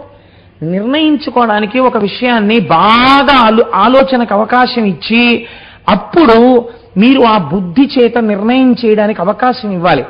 ఇంకా రెండో ప్రక్రియ ఏమిటో తెలుసా అండి? ఎవరో ఒక పెద్దని మీరు నమ్మాలి జీవితంలో. అది పెద్ద తలకాయ, అది నన్ను రక్షించి తీరే తలకాయ, అది నన్ను పాడు చేయదని నమ్మాలి. మీరు నిర్ణయించిన తర్వాత కీలకమైన విషయాలైతే మీరు మళ్ళీ వాళ్ళకి నివేదించాలి. అయ్యా ఇలాంటి సమస్య వచ్చిందండి, ఇలా చేద్దాం అనుకుంటున్నాను. మీరు వెంటనే చెప్పకండి, మీరు బాగా ఆలోచించండి అని చెప్పాలి. మీరు ఆలోచించి చెప్పండి నాకని చెప్పాలి. వారు కూడా దానికి పదును పెట్టి మీరు ఇలా చేయండి అన్న తర్వాత సాధక బాధకములను ఆలోచించుకుని చక్కగా మీరు ఒక నిర్ణయం చేసుకుని జీవితంలో అమలు చేసుకోవడానికి అలవాటు పడి ఉన్నారనుకోండి, చాలా హాయిగా ఉంటుంది జీవితం. అందుకే మీరు చూడండి, బుద్ధితో చేసిన నిర్ణయం ఇంకా అలాగే కీర్తిని తీసుకొచ్చిస్తుంది. మీకు నేను ఒక ఉదాహరణ చూపిస్తాను. గణపతి ఆరాధనము చేత మంచి బుద్ధి వచ్చి సిద్ధిని పొందడమే ఆయనకి సిద్ధి బుద్ధి భార్యలై ఉండడం, ఆ అనుగ్రహం మీ యందు ప్రసరింపబడ్డాం. మీరు చూడండి, ప్రపంచంలో చామరీ మృగానికి అన్నిటికన్నా ఇష్టం ఏమిటంటే దాని తోక. దాని తోక అంటే దానికి ఎంత ఇష్టం. అలాగే నెమలికి అన్నిటికన్నా ఇష్టం దాని పింఛం. అన్నిటికన్నా ఏనుక్కి ఇష్టమైంది తన యొక్క దంతం. ఎంతో తెల్లగా ఉంచుకుంటుంది దంతం. మీరు ఆలోచించండి, ఏనుగు దంతం దేనికి పనికొస్తుంది? వీరప్పని చంపడానికి పనికొస్తుందేమో, నవలడానికి పనికొస్తుందా? ఏమీ పనికిరాదు. ఇలా బయటికి వచ్చి ఉంటుంది తొండం పక్క నుంచి. ఆ దంతాన్ని మీకు చిత్రం ఏమిటంటే స్నానం చేసి వచ్చి ఒంటి మీద దుమ్ము పోసుకుంటుంది. దంతాలు మాత్రం మిరిసిపోతుంటాయి ఏనుగువి. అలా బెరడుకి రుద్దుకుని అంత మిల్ల మిల్ల మిల్ల మిల్ల మెరిసిపోయేటట్టు ఉంచుకుంటుంది. దానికి ఆ దంతం అంటే ఎంతో ఇష్టం ఏనుగుకి.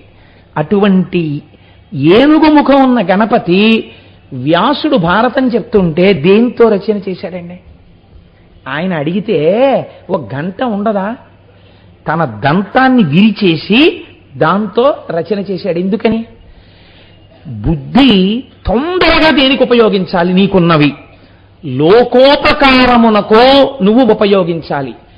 ఈ భారతాన్ని రచన చేయడానికి నా దంతం ఉపయోగపడితే కొన్ని యుగాల పాటు పంచమ వేదమైన భారతం చదువుకుని లోకం ఉద్ధరింపబడుతుంది. దంతం విరిచేసి ఏకదంతం శూర్పకర్ణం లంబోదరం అని ఆయన పేరు సంపాదించాడు.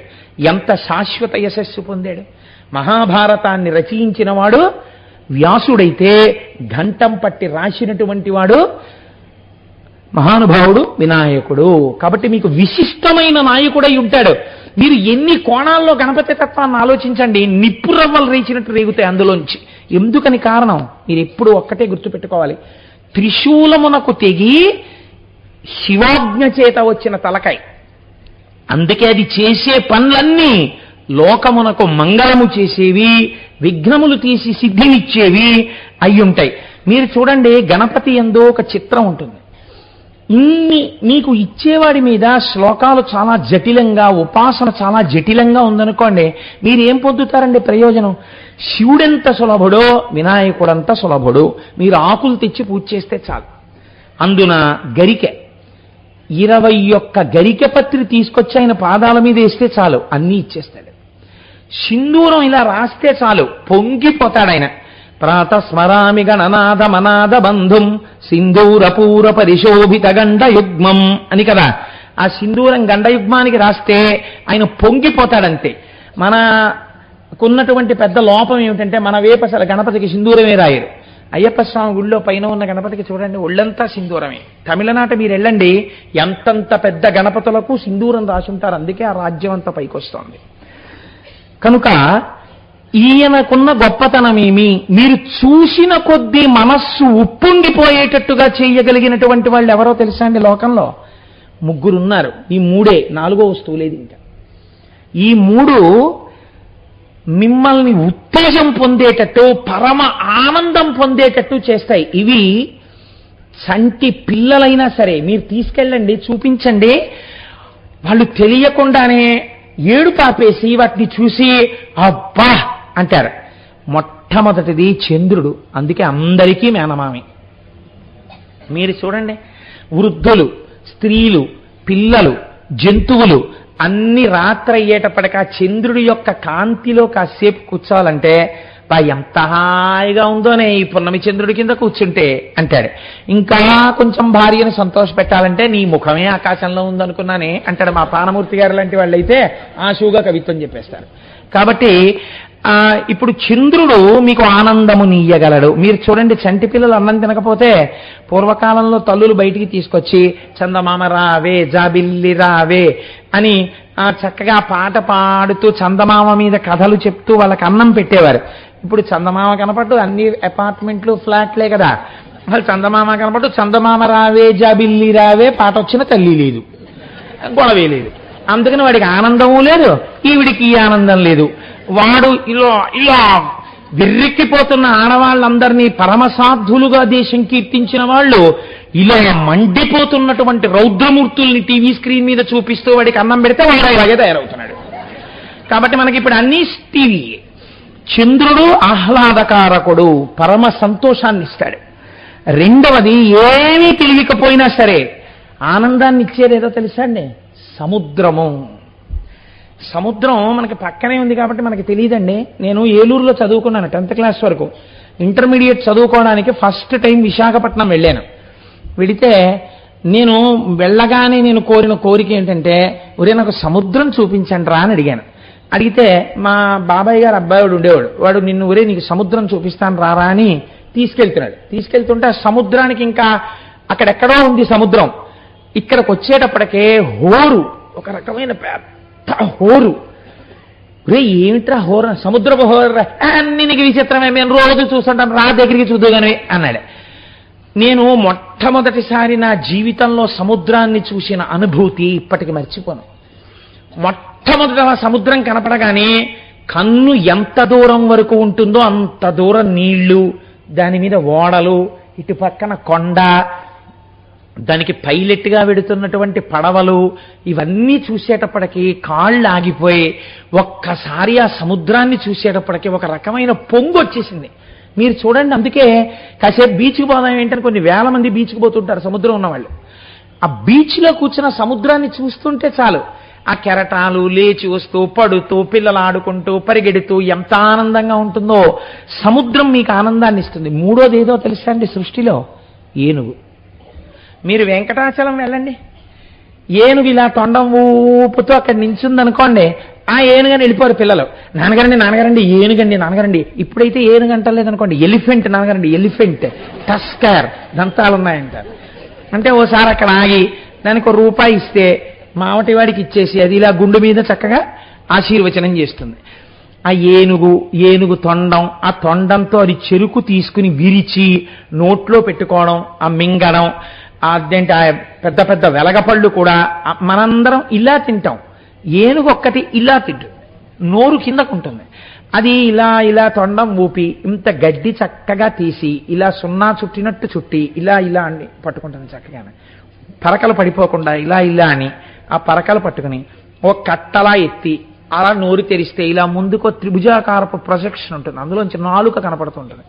అందులోకి అలా తోపుకుని తొండం వదిలేస్తే అని ఆ గడ్డి అంతటిని ఇలా మింగేస్తుంటే అలా మీరు చూస్తుంటే ఏనుగు తినడం, ఏనుగు నడవడం, ఇంతంత కాళ్ళు అంతంత గోళ్ళు ఆల్చిప్పల్లాగా, దాని కుంభస్థలం, మావటి మాట వినడం మనకి చాలా చిత్రంగా ఉంటుంది. ఏనుగుని చూస్తే చాలా సంతోషం కలుగుతుంది కదండి.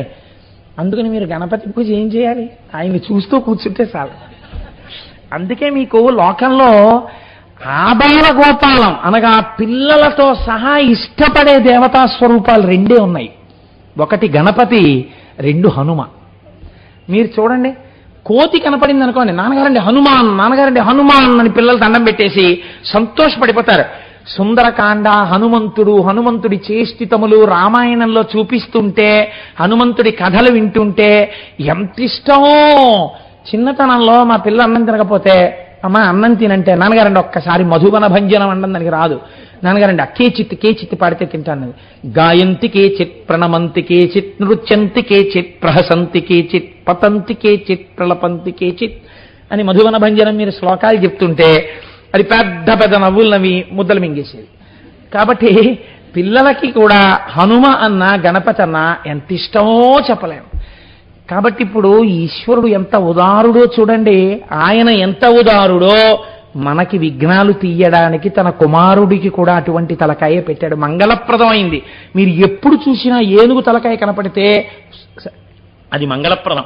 ఆఖరికి కలలోకి ఏనుగు వచ్చినా సరే మంగళప్రదం. అది ఆ పరమ శుభప్రదమైనటువంటి స్వప్నం. కాబట్టి ఇప్పుడు మీరు ఆయన్ని పూజ చేయడం మీకు ఎంతో మంగళప్రదం. ఇంట్లో చక్కటి గణపతి ఫోటో ఒకటి ఉండి మీరు రోజు కాసేపు ఆ గణపతి ఫోటో వంక అలా చూస్తున్నారు అనుకోండి, రేపు మీకు మనవడు పుడతాడు. ఇందులో చాలా మంది పుట్టే ఉంటారు. ఆ మనవడు తొడ మీద కూర్చుని తాతగారండి ఆయన ఎవరండి, తాతగారండి ఆ తొండం ఏంటి తాతగారండి అని అందులో పిల్లలు దగ్గరికి వెళ్ళి ఇలా వేలు పెట్టి చూపిస్తారు చిన్ని వేళ్లతోటి. ఇదేంటి తాతగారండి, తిరుపతిలో చూసిన తొండం ఈయనకుంది, ఈయనేంటి తాతగారండి అంటే మీరు ఆ తొండం గురించి అగజానన పద్మార్కం గజానన మహర్నిశం అనేకదంతం భక్తానాం ఏకదంతముపాస్మహే. ఆ ఒక్కదంతం ఉన్నవాడున్నాడే వాడు అగజాన పద్మార్కం. పర్వతరాజపుత్రి అయిన పార్వతీదేవి యొక్క ముఖమనబడేటటువంటి పద్మము అరవిరిసేటట్టుగా చేయగలిగిన సూర్యుడురా. పొంగిపోతుంది అమ్మవారు ఆయన్ని పొగిడితే. అమ్మ శక్తినిస్తుందిరా, నీకు చదివిస్తుందిరా. అనేకదంతం కాదు దాని అర్థం, అనేకదంతం. మీకు అనేక కోర్కెలను ఏకకాలమునం తీయగలిగినటువంటి వాడు. భక్తానాం భక్తులకు ఏకదంతం ఒక్కదంతం ఉన్నవాడిని ఉపాస్మహే ఉపాసన చేయుచున్నాను. ఎప్పుడు? సర్వకాలములయందు అని మీరు ఆయన్ని చూసి పడుకున్నారనుకోండి, ఏనుగు కల్లోకి వస్తే అదృష్టవంతుడు మీరు. కనుక అటువంటి స్వరూపం ఉన్నటువంటి వాడు. మీరు చూడండి, అన్నిటికన్నా చిత్రం ఏమిటంటే గణపతి స్వరూపంలో ఎలుక వాహనం. ఈయన శరీరం అంతా, ఎలుకేమో వాహనం. నేను లూనా ఎక్కితేనే ఎలా ఉంటుందో అలా ఉంటుంది గణపతి ఎలుక మీదకి ఎక్కితే. అయితే ఎలుక వాహనం ఏమిటండి మన వాళ్ళకి తెలీదా? ఏమిటి ఋషులు పెట్టేటప్పుడు అయ్యో ఈయనకి ఏమైనా కాస్త పెద్ద వాహనం ఇద్దామని చెప్పి లోకంలో కాస్త పెద్ద శరీరం ఉన్న ఏ ఖడ్గమృగం లాంటి దానిలో తీసుకొచ్చి పెట్టచ్చు కదా. పెట్టకుండా ఎలకని పెట్టారేమిటి అంటే మనం ఏమనుకుంటామంటే ఋషులకి తలకాయ లేదండి పాపం అనుకుంటాం. ఆ వెనకటికి ఒక ఆయన ఒక విషయం చెప్తుండేవారు. మ్యాథమెటిక్స్ బాగా నేర్చుకున్న ఆయన, ఒక ఆయన లెక్కలు బాగా నేర్చుకున్న ఆయన మంచి వేసంకాలంలో వెళ్ళిపోతూ ఓ మర్రి చెట్టు కింద పడుకున్నట్ట. పడుకుని చల్లటి గాలికి కునుకడుతోంది. అలా పైకి చూశాడు, ఇంతంత మర్రికాయలు ఉన్నాయి. ఆయన అనుకున్నట్ట, పాపం the God is poor in law of proportions. పరమేశ్వరుడికి ఈ ఎంత చెట్టుకి ఎంత కాయ ఉండాలి అన్న విషయంలో కొంచెం జ్ఞానము లేనివాడు, తెలివి తక్కువవాడు. అందుకే ఇంత గుమ్మడి పాదికి ఇంత గుమ్మడికాయ పెట్టాడు, ఇంత పెద్ద మర్రి చెట్టుకి ఇంత కాయ పెట్టాడు. ఆ గుమ్మడికాయ ఇక్కడ ఉండాలి, ఈ మర్రికాయ అక్కడ ఉండాలి. ఆయన తప్పు చేశాడు, ఈశ్వరుడికి లెక్కలు రావు అనుకుని ఇలా కన్ను మూసేట. ఓ మర్రికాయ వచ్చి నిధుడి మీద పడింది. ఆయన లేచి అన్నాడు, ఈశ్వరుడికి లెక్కలు రావడమే కాదు పరమదయాడు, గుమ్మడికాయ ఉంటే నేను చచ్చిపోయి ఉండేవాడిని అన్నాడు. కదండి, అది నీడనిస్తుంది, నలుగురు చేరుతారు. అందుకని దానికి గుమ్మడికాయలు ఈశ్వరుడు పెట్టలేదు. ఈశ్వరుడికి లా ఆఫ్ ప్రపోర్షన్స్ రాక కాదు, ఆయన ఎప్పుడు ఏది చేసినా అందరి సంక్షేమాన్ని ఆలోచిస్తుంటాడు తండ్రి కాబట్టి. కనుక అటువంటి వాడు అని వెంటనే సంతోషించేట. అలా భగవంతుడు కూడా మనకు అంత తేలికైనటువంటి స్వరూపాన్ని ఉపాసన చెయ్యడం కోసం ఇచ్చి మరి ఎలుకని వాహనంగా ఇవ్వడం ఏమిటి అంటే, ఎలుక దొంగతనానికి ప్రతీక, మనతో పాటే ఉంటుంది. మన వస్తువులన్నీ ఎత్తుకుపోతుంటుంది. ఎత్తుకుపోతే గొడవ వదిలిపోతుందండి అక్కడతో. దానికి ఉన్న చాలా సంతోషకరమైన అలవాటు ఏమిటో తెలుసా అండి? నేను ఏలూరులో ఒకసారి మా అన్నయ్య ఇంటికి వెళ్ళాను. దిక్కుమాలిన అనుభవాలన్నీ నాకే ఉంటాయో ఏమిటో లోకంలో. నేను మొట్టమొదటిసారి విమానం ఎక్కాను. ఒకసారి నాతో చాలా మాటలు విమానం ఎక్కడం అలవాటైనటువంటి మోహన్ గారు ఎక్కారు. ఎక్కితే మేమిద్దరం కలిసి హైదరాబాద్ నుంచి విశాఖపట్నంలో విమానం దిగిపోదామని బొంబాయి నుంచి వస్తూ హైదరాబాద్లో విమానం ఎక్కి విశాఖపట్నం వెళ్ళాం. ఆ విమానం విశాఖపట్నం మీద చక్కర్లు కొట్టి వెనక్కి తిరిగిపోయి అనౌన్స్మెంట్ వచ్చింది, విశాఖపట్నంలో ఎయిర్పోర్ట్ కనపట్టలేదు, అందుకని విమానం మళ్ళీ హైదరాబాద్ వెళ్ళిపోతుందని చెప్పింది. ఆయన అన్నారు, నేను ఇన్ని 100 మార్లు ఎక్కారు కానీ నాకు ఇలాంటి అనుభవం లేదు, కోటేసారి మొదటిసారి నీకు ఇన్ని అనుభవాలు ఏమిటన్నారు. అలా ఇలాంటివన్నీ నాకే చెప్తుంటాడో ఈశ్వరుడు. నేను ఒకసారి ఏలూరులో మా అన్నయ్య ఇంటికి వెళ్ళి వాడి ఇంట్లో అన్నం తింటే ఎక్కడ చూసినా ఇల్లు తొంగి చూస్తే ఎలకలే, దిక్కుమాలిన ఎలకల. నేను పోండే మన నేను చేస్తాయిలే అని శుభ్రంగా ఏదో నేను తినేసి మీకు అమరిస్తాను ఏమిటని నా భోజనం నేను చేసి పడుకున్నాను. పడుకున్నప్పుడు వాడు చెప్పకపోయినా గొడవ వదిలిపోయేది. వాడు అన్నాడు, ఉరాయ్ జాగ్రత్త అని రాత్రి పడుకున్నప్పుడు అన్నాడు. ఏ అన్నాను అంటే, ఎలకలు రాత్రుళ్ళు వేళ్లు కొరికేస్తాయి రోయ్ అన్నాడు. అంటే ఇంకా చాలు, ఆ ఒక్క మాట చాలు, ఇంకేం నిద్రపడుతుంది. వెనకటికో గురువు గారు ఒకడు వచ్చి శిష్యుడు తినేస్తున్నట్ట, నాకు ఎల్లైనా సరే లబ్ధి చేకూరేటట్టుగా ఓ మంత్రం ఇవ్వండి అని. ఇంకా విసిగిపోయి, నీకో మంత్రం ఇస్తున్నాను, రోజు 108 మాటలు జపించు. 108 మాటలు జపించినప్పుడు కోతి ఒక్కసారి గుర్తొచ్చినా మంత్రం ఫలించడు. వాడికి 108 చేద్దామని కూర్చోగానే ముందు కోతే గుర్తొచ్చేది, గుర్తు రాకూడదు. కాబట్టి ఎప్పుడు ఏ గురువుగారి దగ్గరికి వెళ్ళడం, నాకు ఈ కోరిక తీరలేదని, కోతి గుర్తు రాకుండా మంత్రం చేస్తే కదూ అలా. కాబట్టి ఇప్పుడు ఈ ఎలుక దొంగతనానికి ప్రసిద్ధి. దిక్కుమాలినలకు అన్నీ ఎత్తుకుపోతూ ఉంటుంది ఆ ఇంట్లోంచి. దానికి అవసరము లేదు, అనవసరము లేదు. చిన్నప్పుడు మా అమ్మ నాగులు చవితి చేసి ఇంట్లో నాగేంద్రుడిని పెట్టి పూజ చేస్తే నాగేంద్రుడు ఎత్తుకుపోయేది. నాగేంద్రుడు ఎలకని ఎత్తుకుపోవాలి, ఎలక నాగేంద్రుడిని ఎత్తుకుపోయేది. ఆ తర్వాత ఏదో అది డ్రై అయిపోయిన తర్వాత శుభ్రంగా పాలు గీలు నాకేసి వదిలిపెట్టేస్తుండేది అనుకోండి. కాబట్టి ఎలుక దొంగతనమునకు ప్రసిద్ధి, ప్రధానంగా. మన బతుకు అంతే కదండి, ఈశ్వరుడు అన్నీ ఇస్తే వాడివి కాదు ఇవన్నీ నావే అంటుండడం. కాబట్టి దొంగ బతుకు మంది.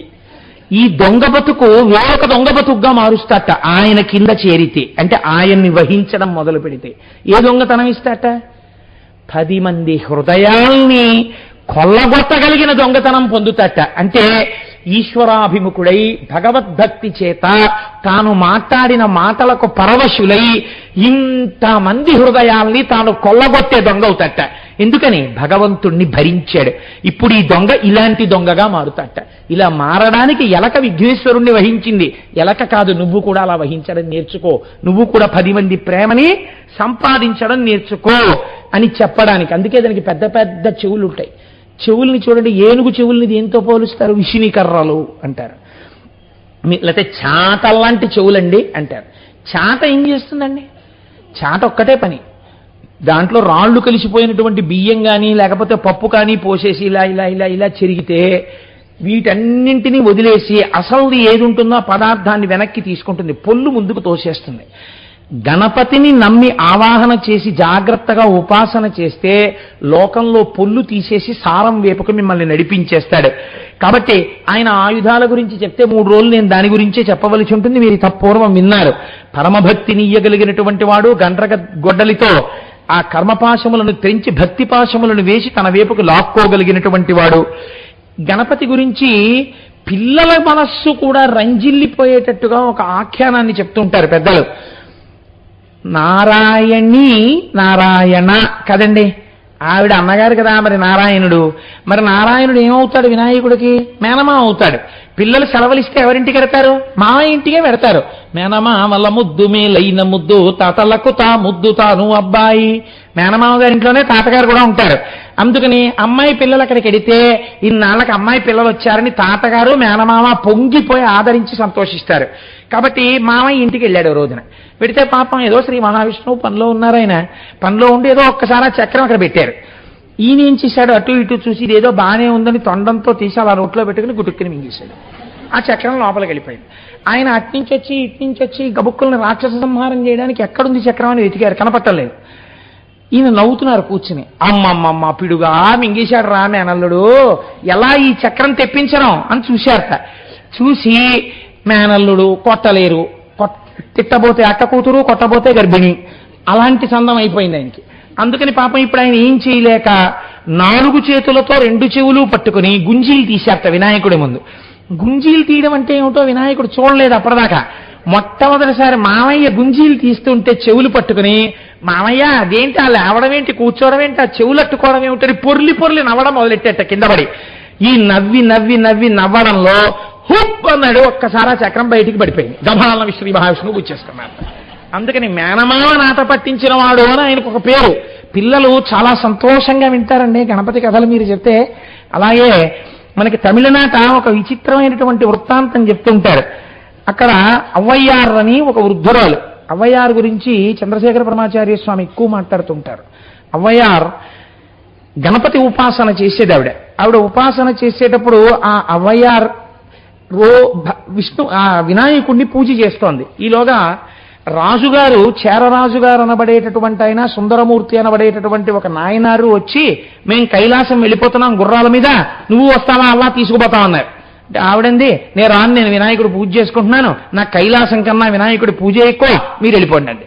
వాళ్ళు వెళ్ళిపోయారు. ఇప్పుడు పూజ అయిపోయింది. ఆ తర్వాత పాపం ఇవిడ కాళ్ళు చాపుకుని అవ్వ కదా అనుకుంది, అయ్యో వాళ్ళు కైలాసం తీసుకెళ్తానంటే వెళ్లకుండా మానేశాను, ఈ పాటికి చక్క కైలాసంలో ఉందని శంకరుడి కొలువులో ఇక్కడ ఉండిపోయాననుకుంది. ఉపాసన చేసిన గణపతి ఉన్నారు కదా, ఆయన గభాలన వచ్చి ఓ ఘీంకారం చేసి తొండంతో ఆవిడ్ని చుట్టి పట్టుకుని ఇక్కడి నుంచి తొండం ఎత్తి అక్కడ కైలాసంలో కూర్చోబెట్టారు.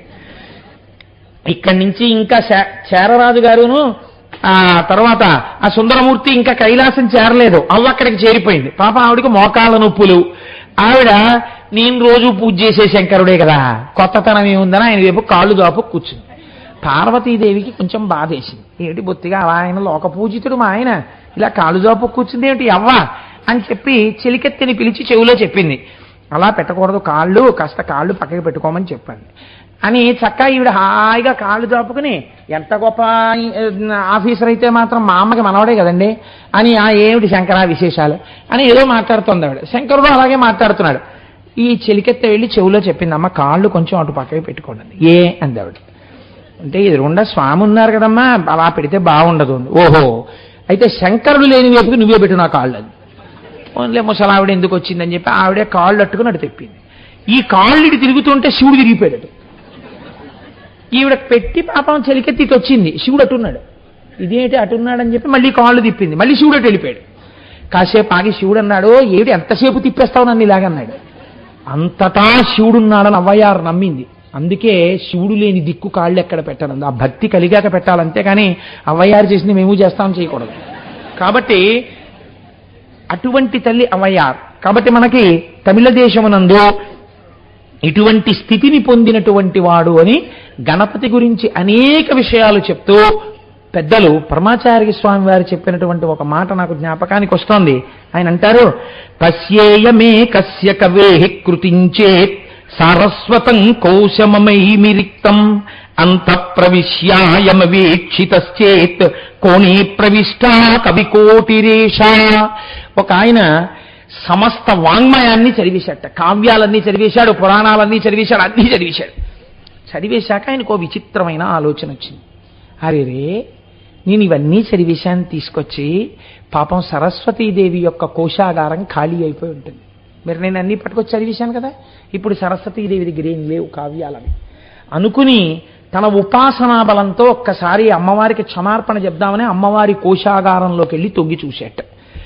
తను ఎన్ని చదివాడో దానికి 1,000,000 రెట్ల కావ్యాలు పురాణాలు ఇంకా ఆవిడ కోశాగారంలో అలా పడే ఉన్నాయి.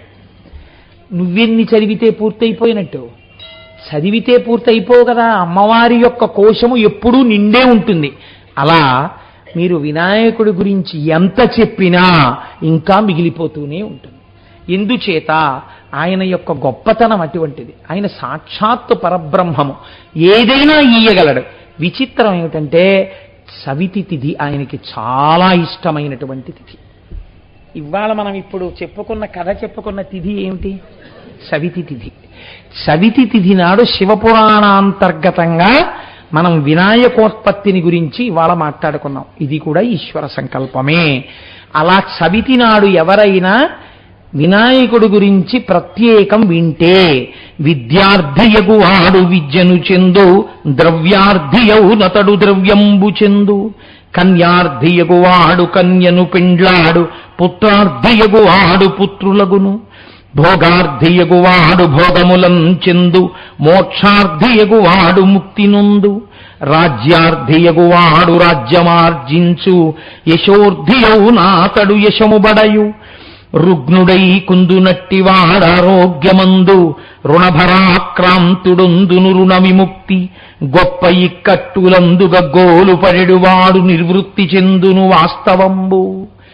ఎవరు వినాయకుని యొక్క వృత్తాంతాన్ని చవితినాడు చేతులొగ్గి నమస్కరించి వినాయకోత్పత్తి గురించి వింటున్నారో, పరమ భక్తితో ఆ స్వామికి ఒక్కసారి నమస్కారం చేస్తున్నారో, ఇవాళ అనుకోకుండా శివపురాణాంతర్గతంగా చవితి తిథి నాడు మీరు వినాయకోత్పత్తి గురించి విన్నారు కనుక నేను మీ సౌకర్యం కోసం ఇవాళ ఒక్క 10 నిమిషాల ముందే నా ఉపన్యాసాన్ని పూర్తి చేస్తాను. మీ అందరూ ఇవాళ ఒక్కసారి పైన సింధూరార్చన చేయబడిన ప్రతిష్ఠ చేయబడిన గణపతి ఉన్నారు. మీకు సర్వ అభ్యున్నతులు కలగాలని నేను మనసారా భగవంతుణ్ణి ప్రార్థిస్తాను. చక్కగా మీరందరూ ఇవాళ ఒక్కసారి గణపతి దర్శనం చేసుకుని గృహోన్ముఖులు కండి. మీ అందరి సౌకర్యం నిమిత్తం నేను జ్ఞాపకం పెట్టుకుని ఒక 1/2 గంట ముందే నా ఉపన్యాసాన్ని పూర్తి చేస్తాను. లేకపోతే అర్థం లేదు. ఒక మంచి విషయాన్ని విని దర్శనాన్ని వదులుకోకూడదు కదా. కాబట్టి దర్శనం చేసుకుని వెళ్ళండి. కాబట్టి ఎవరెవరు ఏది కోరుకుంటున్నాడో, విద్యార్థికి విద్య వస్తుంది, ద్రవ్యార్థికి ద్రవ్యం వస్తుంది, కన్యార్థికి కన్య దొరుకుతుంది, పుత్రార్థికి పుత్రుడు పుడతాడు, భోగార్థి అయిన వాడికి భోగాలు కలుగుతాయి, మోక్షార్థికి మోక్షం దొరుకుతుంది, రాజ్యార్థికి రాజ్యం దొరుకుతుంది, కీర్తి కావాలన్న వాడికి కీర్తి వస్తుంది, ఆరోగ్యము కుదుట పడక చాలా ఇబ్బందులు పడుతున్న వాళ్ళకి ఆరోగ్యము కలుగుతుంది, రుణభారంతో ఉన్న వాడికి రుణం తొలుగుతుంది, ఇక్కట్టులలో ఉన్న వాడికి ఇక్కట్టులు తొలగిపోతాయి. గణపతి యొక్క దర్శనము చేత, గణపతి యొక్క అనుగ్రహము చేత, గణపతి యొక్క కథని వినడం చేత సమస్తము సమకూరుతాయని పెద్దలు మనకి ఫలశ్రుతిని వివరణ చేసి ఉన్నారు. కాబట్టి అంత గొప్ప స్వరూపము ఆ గజానన స్వరూపము. కాబట్టి ఇవాళ మనం శివ కుటుంబంలో ఒక ప్రధానమైనటువంటి మూర్తిని గురించి ప్రస్తావన చేసుకునే అదృష్టాన్ని పరమేశ్వరుడు మనకిచ్చాడు. మీరు చూడండి, చాలా ప్రధానమైనటువంటి మూర్తులలో ఈశ్వరావతారముల యందు కాలభైరవ అవతారం ఒకటి. చాలా గొప్ప అవతారం ఇది. మీరు అందుకే కాశీ వెళ్ళడం ఎంత గొప్పదో, కాశీ వెళ్ళి వచ్చిన వాళ్ళు కాలభైరవ పూజ అని తప్పకుండా చేస్తారు. మా ఇంట్లో కాశీ సంతర్పణ చేస్తున్నామండి, మీ అందరూ రండి అని పిలిచి చిట్ట చివర ఏం చేస్తారంటే ఒక గారెల మాల గుచ్చి ఆ గారెల మాల తీసుకెళ్లి ఒక భైరవుడి మెళ్ళో, అంటే ఒక కుక్క మెళ్ళో వేస్తారు. వేసి కుక్కని పూజిస్తారు ఆ రోజున. కాబట్టి ఈ కాలభైరవ స్వరూపం అన్నదేది, ఎందుకు వచ్చింది, ఏ పరిస్థితులలో వచ్చింది, ఎటువంటి స్థితిలో వచ్చింది, దాని గురించి వింటే ఎంత అభ్యున్నతి కలుగుతుంది, ఎంత గొప్పతనం కలుగుతుంది, మీరు ఒక్కసారి అవధరిద్దురుగాని.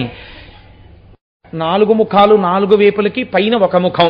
శంకరుడికి ఇప్పుడు సజ్జోజాత అఘోర తత్పురుష వామదేవ ఈశానములను 5 ముఖాలు ఎలా ఉంటాయో అటువంటి 5 ముఖాలతో ఉండేవాడు ఆయన. ఈ 5 ముఖాలతో ఋషుల వంక చూస్తూ అన్నాడు, నేనసుడీ జగంబులకు నిక్కపు కర్తను ఈశ్వరుండను నేను సమస్త శక్తులకు నిర్మి ప్రవర్తకుడన్ నివర్తనం వేనయనర్తు పుట్టుటయు నీగుటయన్నది నేనిరుంగా ఎందేన అనశ్వరంబైన ఈశ్వరతత్వము నిద్దమానసుల్. అదేమిటయా బ్రహ్మం ఎవరని అడుగుతారేంటి? నేనే బ్రహ్మము. దీన్ని మీరు లోపలికి తీసుకెళ్ళి ఆలోచించాలి. మనం ఏమంటాం?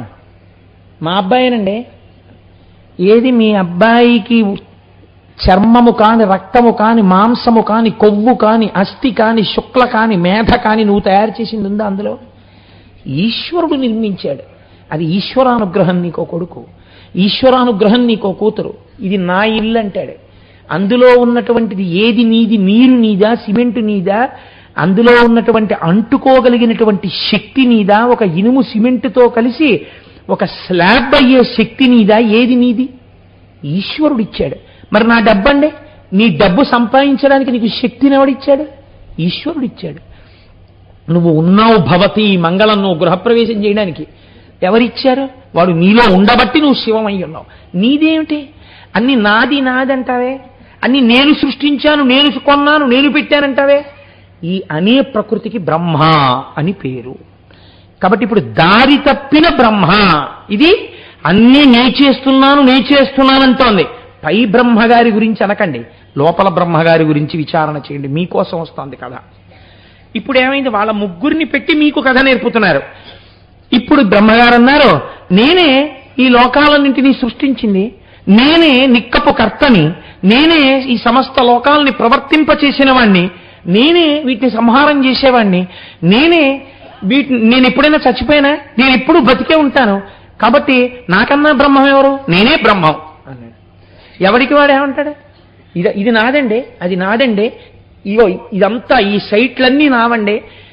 ఏమయ్యా ఎప్పుడు నీవుగా ఉండిపోతా? ఎందుకు ఉండిపోవండి? వాడంటే తెలివి తక్కువ చచ్చిపోయాడు కానీ నేను చచ్చిపోతానండి, నేను ఇలాగే ఉంటాను, అవన్నీ నావే అంటాడు. ఎవడైనా నేను చచ్చిపోతానండి, అదేంటి ఇవన్నీ నాకు ఉంటాయంటే నేను వెళ్ళిపోతాను, నేను అశాశ్వతం అండి, ఈ శరీరం ఉంటుందా అంటాడేంటి? అలా అంటే వాడు ఇవన్నీ నావన్నీ అండి మహాజ్ఞానం అయిపోతారు అసలు. కాబట్టి ఇప్పుడు ఇవన్నీ నావే, నాకు చావు ఎక్కడుంది అన్నాడు ఆయన. అంటే చిత్రం ఏంటంటే పక్కనున్న శ్రీ మహావిష్ణువు అన్నారు, పొడి పొడి ఈ జగంబులను పుట్టక చేసి తీయను కాదే ఈశ్వరుడను యజ్ఞపూరుషుడా సర్వము నిలెడువాడ నేనే నిబ్బరముగ తత్వమారయము పన్నుగ ఇందరిలోన ఇట్లు పెద్దరికము చూపబోకు ఇక తప్పులు పల్కకు నీరజోద్భవ. స్థితికారుడని ఉన్నది ఉన్నట్టు నిలబెట్టడం అదొక లక్షణం. ఇప్పుడు ఆయన అన్నారు, అదేమిట్రోయ్ నా అంత వాణ్ణి నేనంటున్నావు, అసలు నువ్వు పుట్టింది నా నాభికమలంలోంచి కదా, నేనంటూ ఉంటే కదా నువ్వంటూ ఓడు పుట్టుకొచ్చావు. కాబట్టి అసలు నీ అస్తిత్వం నా వల్ల ఉంది. 2, యజ్ఞపూరుషుణ్ణి నేను. నువ్వు చెప్పిన 4 ముఖాలతో చెప్పిన వేదంలోంచి యజ్ఞంలో ఎవరిని ఆరాధిస్తారు? నన్ను ఆరాధిస్తారు. కాబట్టి నేను యజ్ఞపురుషుణ్ణి, అన్నీ ఏలేవాణ్ణి నేను. నిబ్బరంగా తత్వం ఆలోచించు. ఇదేమిటి నీ అంతవాణ్ణి నువ్వు అంటున్నావు? నువ్వు కాదు, నేను బ్రహ్మం అన్నారు ఆయన. ఇద్దరికీ ఈ విషయంలో జగడం వచ్చింది. నిజంగా వాళ్ళకి కాదు జగడం, అన్నీ నేనే సృష్టించాను, ఇవన్నీ నా వల్లే ఉన్నాయి. ఇదొక చిత్రం. ఆ లోకం ఎలా ఉంటుందంటే, నేను ఒకసారి ఒకరింటికి వెళ్ళి చాలా ఆశ్చర్యపోయాను. ఆ ఇంట్లో భర్త గారు బాత్రూమ్ దగ్గర కూర్చుని ఉన్నాడు. నేను వెళ్ళేటప్పటికి రండి అన్నయ్య గారు, రెండు అంది ఆవిడ. అంటే వెళ్ళి అమ్మ ఏడి మా స్నేహితుడు ఏడి అమ్మ అంటే, ఆయన్ని పొద్దున్నుంచి బాత్రూమ్ దగ్గర కూర్చోబెట్టామండి అంది. ఏమమ్మా ఏమైంది, ఎందుకు బాత్రూమ్ దగ్గర అన్నాను. నాకు మీకు తెలుసు కదా అన్నయ్య గారు, నాకు ఇంటీరియర్ డెకరేషన్ అన్నా ఇల్లు మెయింటెనెన్స్ అన్నా ప్రాణం అండి. ఆయనకి పొద్దుటి నుంచి వాంతులు, గబుక్కుని ఇక్కడ పడుకున్నారనుకోండి, వాంతి ఆపుకోలేకపోతే ఇల్లు పాడైపోతున్నా, బాత్రూమ్ దగ్గరే కూర్చోబెట్టాను తగ్గే వరకు. సో ఏమైంది, కట్టినవాడు ఎవరో వాడికన్నా దిక్కుమాలిన మెయింటెనెన్స్ ఎక్కువైపోయింది. కాబట్టి ఇదంతా నేను నిర్వహిస్తున్నాను, ఇదంతా నాది అని అదొక వెర్రి. కాబట్టి వాడు అయ్యయ్యో సమయం అంతా అయిపోతోంది, నేను భగవన్నామని చెప్పట్లేదు, నేను కథ విన్నది లేదు, నేను పూజ చేసింది లేదు, నేను గుడికి వెళ్ళింది లేదు, నేను ప్రదక్షిణం చేయలేదని ఏడవడు. వాడి ఏడుతంతా దేనికంటే 5 ఏళ్ళో 6 ఏళ్ళో అయిపోయిన ఇల్లుకి ఎక్కడో పెచ్చు విరిగిందని ఏడుస్తుంటాడు. లేకపోతే రోడ్డు కొంచెం ఎత్తు అయిందని ఇప్పుడు ఈ ఇంటిని ఇంకొంచెం ఎత్తి ఎలా చేసేయడం అని ఏదో ఈ ఇంటి గురించి ఆలోచిస్తూ ఉంటాడు. లేకపోతే చెట్లు ఇంట్లో ఉంటే ఆకులు రాలవండి, ఇలా కూర్చుని కాసేపు విష్ణు సహస్రం చదవడు. కానీ నేను ఇవన్నీ చూసినవి చెప్తున్నాను మహాప్రభో, నేనేం అబద్ధాలు చెప్పట్లేదు. ఓ ఇనప ఓట్స్ ఒకటి చేయించుకుని దానికి ఇలా ఓ పైన పట్టుకోవడానికి ఒక హ్యాండిల్ లాంటి చేయించుకుని ఒక ఆయన అదే పనిగా కుక్క తిరిగినట్టు తిరుగుతుండేవాడు ఇంటి చుట్టూ. ఎందుకండి అంటే అలా ఇంటి చుట్టూ తిరిగి రావడం. మళ్ళీ ఆయనకు అనుమానం, మందార చెట్టు దగ్గర ఆకులు రాలేయేమో అని. మళ్ళీ వెళ్ళి ఆకు రాలిందనుకోండి వెంటనే దాన్ని పొడవడం. అంటే ఇడు ఓంగి తీలేడు, ఒళ్ళు ఓపిక అయిపోయింది, అందులో దాన్ని పొడుస్తాడు. పొడిస్తే అది దానికి గుచ్చుకుంటుంది. దాన్ని అలా ఎత్తి మళ్ళీ నడుస్తుంటాడు. మళ్ళీ ఇలా దాన్ని పైకెత్తి ఆకులు వెనక్కి లాగుతాడు, మళ్ళీ వెళ్తుంటాడు. ఇలా ఎప్పటి వరకు తిరుగుతాడు? సాయంకాలం వరకు తిరుగుతాడు. లోకం ఎంత చిత్రంగా ఉంటుందో తెలుసా అండి. మనకు పురాణంలో కథ చెప్తే మనం ముక్కును వేలేసుకుంటాం. నేను ఒక చోట ఉండేవాడిని. నేనున్న చోటికి ఎదురున ఓ ఇల్లు ఉండేది. ఆ ఇంట్లో పెద్ద చెట్టు ఉండేది. ఆ చెట్టు నీడనిచ్చేది. ఆ నీడ కింద ఒకసారి ఒక ఆయన కారు పెట్టారు. మా దొరగారికి తెలిసి ఈ విషయం. కారు పెడితే ఆయన అన్నాడు, ఇది మా ఇంట్లో చెట్టు నీడ, మీ కారు పెట్టడానికి వీల్లేదు, మీకోసం వచ్చిన వాళ్ళ కారు తీసేయమని. అయ్య బాబాయ్, నేను తెల్లబోయాను. వాళ్ళ ఇంట్లో చెట్టు నీడలో ఎవరి కోసం వచ్చిన కారు పెట్టకూడదన్నాడు ఆయన. అంటే పోయి ఏమన్నా జగడ ఉందా అంటే ఏం లేదు. అంటే నాది నాది నాది అన్న భావన అలా ఉంటుంది. ఎండలో నించున్న ఆ చెట్టుకు లేదు ఈ భావన, ఈ నీడ నాదని. అది ఎవరైనా నించుంటారని ఇచ్చింది. ఆ నీడ మీద యాజమాన్యం వహిస్తాడు ఒక్కొక్కడు. ఎంత విచిత్రంగా ఉంటుందో చూడండి లోకం. అందుకొచ్చేయండి పురాణాలు. అక్కడ జరిగిందనకండి, వాళ్ళని చూసినవ్వడం ఎందుకు? వాళ్ళందరూ పరబ్రహ్మాలు, వాళ్ళకి కాదు అజ్ఞానం, ఇక్కడుంది అజ్ఞానం. కాబట్టి ఇప్పుడు ఆయన చూసి, నేనురా బ్రహ్మాన్ని, నువ్వు బ్రహ్మ అంటాయేమిట్రా, పెద్దల ముందులా మాట్లాడకూడదు అన్నారు. అంటే సృష్టికి స్థితికి వచ్చింది దెబ్బలాట. వీళ్ళిద్దరూ ఇలా దెబ్బలాడుకుంటుంటే మధ్యలో ఎవరో చెప్పేవాళ్ళు ఉండాలి కదండి. ఇప్పుడు మీ ఇద్దరు చేస్తున్నది అమాయకత్వం రా, వేరొకడు ఉన్నాడు రా, అసలు రక్షించేవాడన్నవాడు ఉండాలి. రూపాయి కనపడేటప్పటికి పరిస్థితి మారిపోతుందండి. రామకృష్ణ పరమహంస ఎంత అందమైన మాట చెప్పేవారంటే, రాజావారి పట్టపుటేనుగు వెళ్ళిపోతుందిట. వెళ్ళిపోతుంటే ఒక కప్ప, ఓ దిక్కుమాల కప్ప ఆ కిందున్న కన్నంలోంచి బయటికి వచ్చి వచ్చేస్తున్న ఏనుగు అడ్డంగా నిలబడి ఇలా కాలెత్తి, ఇంతోటి కప్ప కాలు ఎంత ఉంటుందండి, ఇంత ఉంటుంది, కాలెత్తి ఏనుక్కి చూపించి, ఇటు వస్తామే పో పక్కకి అందుకే. అంటే వాళ్ళు తెల్లబోయినాడు, ఈ కప్ప ఏమిటి, ఏనుగు వంక చూడడం ఏమిటి, ఏనుగుని దెబ్బలాడడం ఏమిటని పరమహంసని అడిగారు. కప్ప ఏనుగుని దెబ్బలాడుతోంది ఏమిటండి నేను అంటే, ఆయన అన్నారు, చిల్లు జేబున్నవాడు ఒకడు ఇలా వెళ్ళిపోతున్నప్పుడు పావలా కాసు జారి దాని గూట్లో పడింది. ఆ పావలా దొరికినప్పటి నుంచి కప్పకింత అహంకారం వచ్చింది, అది ఏనుగు మీద కాలిస్తుంది. లోకం అలా ఉంటుంది. ఎంత గొప్ప వచ్చిందో చూడండి. పరమహంస మాటలు మీరు వింటే అండి, రామకృష్ణ పరమహంస జీవితం చాలా ఆశ్చర్యంగా ఉంటుంది. ఆయన ఒకసారి గంగానది పడవ మీద దాటుతుంటే అవతల పడవ మీద ఒక ఆయన కూర్చునుంటే పరమహంస తన శిష్యుడితో కలిసి దిగుతూ పడవ అన్నారు, ఇప్పుడు చూడు ఆ పడవ మీద కూర్చున్నటువంటి వ్యక్తి నా దగ్గరికి వచ్చి, ఓ ఠాకూర్ ఎలా ఉన్నావు అని అడుగుతాడు చూడన్నారు. ఈయన 4 అడుగులు వేసేటప్పటికి ఆ వ్యక్తి వచ్చి షేక్ హ్యాండ్ ఇవ్వబోయాడు. షేక్ హ్యాండ్ ఇవ్వబోయే, hello Thakur how are you, ఎలా ఉన్నావు, నువ్వు బాగున్నావా అన్నాడు. బాగున్నానండి మీ దయ వల్ల అని పరమహంస వెళ్ళిపోయాడు. మీరు ఈ విషయం ఎలా చెప్పగలిగారు అని అడిగాను నేను. నీకు జ్ఞాపకం లేదా, ఇతను అస్తమానం మనం ఉన్న ప్రాంగణం దగ్గరికి వచ్చి సాష్టాంగ నమస్కారాలు చేసి, నాకు ఈ దరిద్రం పోయేటటువంటి స్థితిని చూడండి అని నమస్కారాలు చేసేవాడే, వీడికి లాటరీ తగిలి కొంత ఐశ్వర్యం వచ్చింది కాబట్టి ఇప్పుడు వాడు నన్ను నమస్కారం చేయడం మానేశాడు. వాడు నాకు షేక్ హ్యాండ్ ఇచ్చి hello Thakur how are you అంటాడు. వెనక డబ్బు ప్రభావం. కాబట్టి ఎక్కడదండి కథ, అక్కడదా ఇక్కడదా? ఇక్కడి కథ అక్కడదిగా చెప్తారు. అందంగా చెప్పడంలో గమ్మత్తు అక్కడుంది. ప్రతిబింబం నచ్చలేదనుకోండి, మీ ప్రతిబింబం దేని దిద్దాలి? బింబాన్ని దిద్దాలి. ప్రతిబింబం బాగోలేదని అద్దంలో కనపడిన దానికి బొట్టెట్టి ఉపన్యాసానికి వస్తే మీకు బొట్టు ఎక్కడ ఉంటుంది? మీరు బొట్టెట్టుకుంటే ప్రతిబింబానికి బొట్టు ఉంటుంది. మీరు ఈ కథ విని మీ బింబాన్ని దిద్దుకోవాలి, అది ప్రయోజనం. కాబట్టి ఇప్పుడు ఈ సంగ్రామం జరుగుతుంటే మనం ఎందుకు చెప్పడం? వేదాల్ని పిలుద్దాం, వేదాలు చెప్తాయని రుగ్వేదాన్ని పిలిచారు.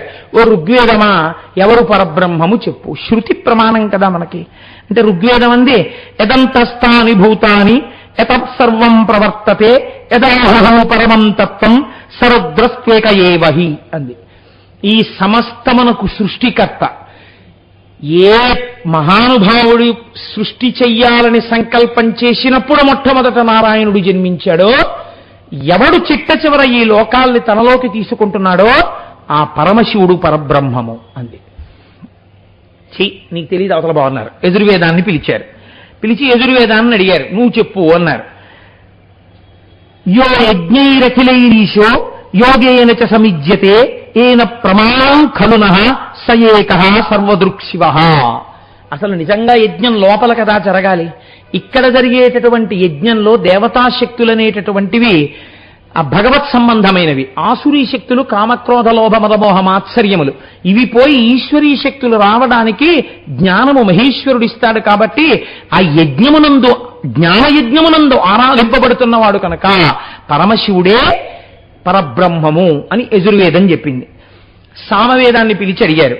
సామవేదం అంది, ఏనేదం భ్రామ్యతే విశ్వం యోగిభిర్యో విచింత్యతే యద్భాసాభాసతే విశ్వం స ఏకస్త్రయంబకః పరః అంది. 3 కన్నులున్నవాడెవరున్నాడో, ఎవడు ఈ లోకాన్నంతటినీ తిప్పుతున్నాడో, ఈ తిప్పుతున్నవాణ్ణి ఏ యోగులు ఉపాసన చేస్తున్నారో, ఏ యోగులకి ఉపాసన చేత జ్ఞానమునందు తెలియబడుతున్నాడో, ఎవడు అలా తనలో తాను రమిస్తుంటాడో అటువంటి శివుడు పరబ్రహ్మము అని సామవేదం చెప్పింది. అధర్వణ వేదాన్ని పిలిచారు. అధర్వణ వేదం అంది, యం ప్రపశ్యంతి దేవేశం భక్త్యనుగ్రహయా జనాః తమాహురేకం కైవల్యం శంకరం దుఃఖతత్పరం. ఏ మహానుభావుణ్ణి భక్తులందరూ సంసార సముద్రమును దాటి దుఃఖమును పోగొట్టుకునే ఆనందాన్ని తెలుసుకోవడానికి ఉపాసన చేస్తున్నారో అటువంటి పరమశివుడు పరబ్రహ్మము అని చెప్పింది.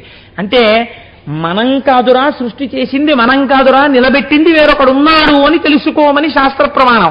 4 వేదాలు ఇదే చెప్తున్నాయి. ఈ జ్ఞానాన్ని పొందమని వేదాలన్నీ చెప్తున్నాయి. వాళ్ళకి ఈ మాట నచ్చలేదు. ఇప్పుడు ప్రణవాన్ని పిలిచారు, ఓంకారాన్ని.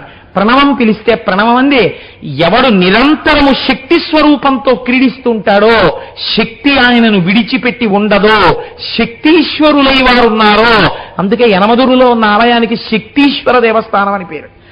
అటువంటి శక్తీశ్వరుడై శక్తి ఆయనతో ఆయన శక్తితో విడివడకుండా కలిసి ఉంటారో అటువంటి వాగర్ధావివ సంప్రక్తమైనటువంటి ఆ పార్వతీ పరమేశ్వరులు ఉన్నారే, పార్వతి వామార్థ భాగమనందున్న శంకరుడే పరబ్రహ్మము అని ప్రణవం చెప్పింది. ప్రణవం చెబితే వాళ్ళు అంగీకరించలేదు. అంగీకరించక మీ అందరూ దోషభూయిష్టమైన వాక్కులే మాట్లాడారు అన్నారు. అంటే మనం ఏమంటాం? కాదురా అబ్బాయి, వేదం వేరే చెప్తోంది, మన ప్రజ్ఞ కాదురా ఇదంతా. పరమేశ్వరుడన్నవాడొకడున్నాడు. పరమేశ్వరుడన్నవాడొకడున్నాడనడానికి మీకు ఒక్క ప్రమాణం చాలండి. ఈశ్వరుడన్నవాడు లేడు లేడు నేను బలవంతంగా కళ్ళు మూసుకుంటానన్నవాడిని తెరిపించే ప్రయత్నం చెయ్యక్కర్లేదు. ఈశ్వరుడు ఉన్నాడా లేడా మీకు ఒక్కటే ఉదాహరణ.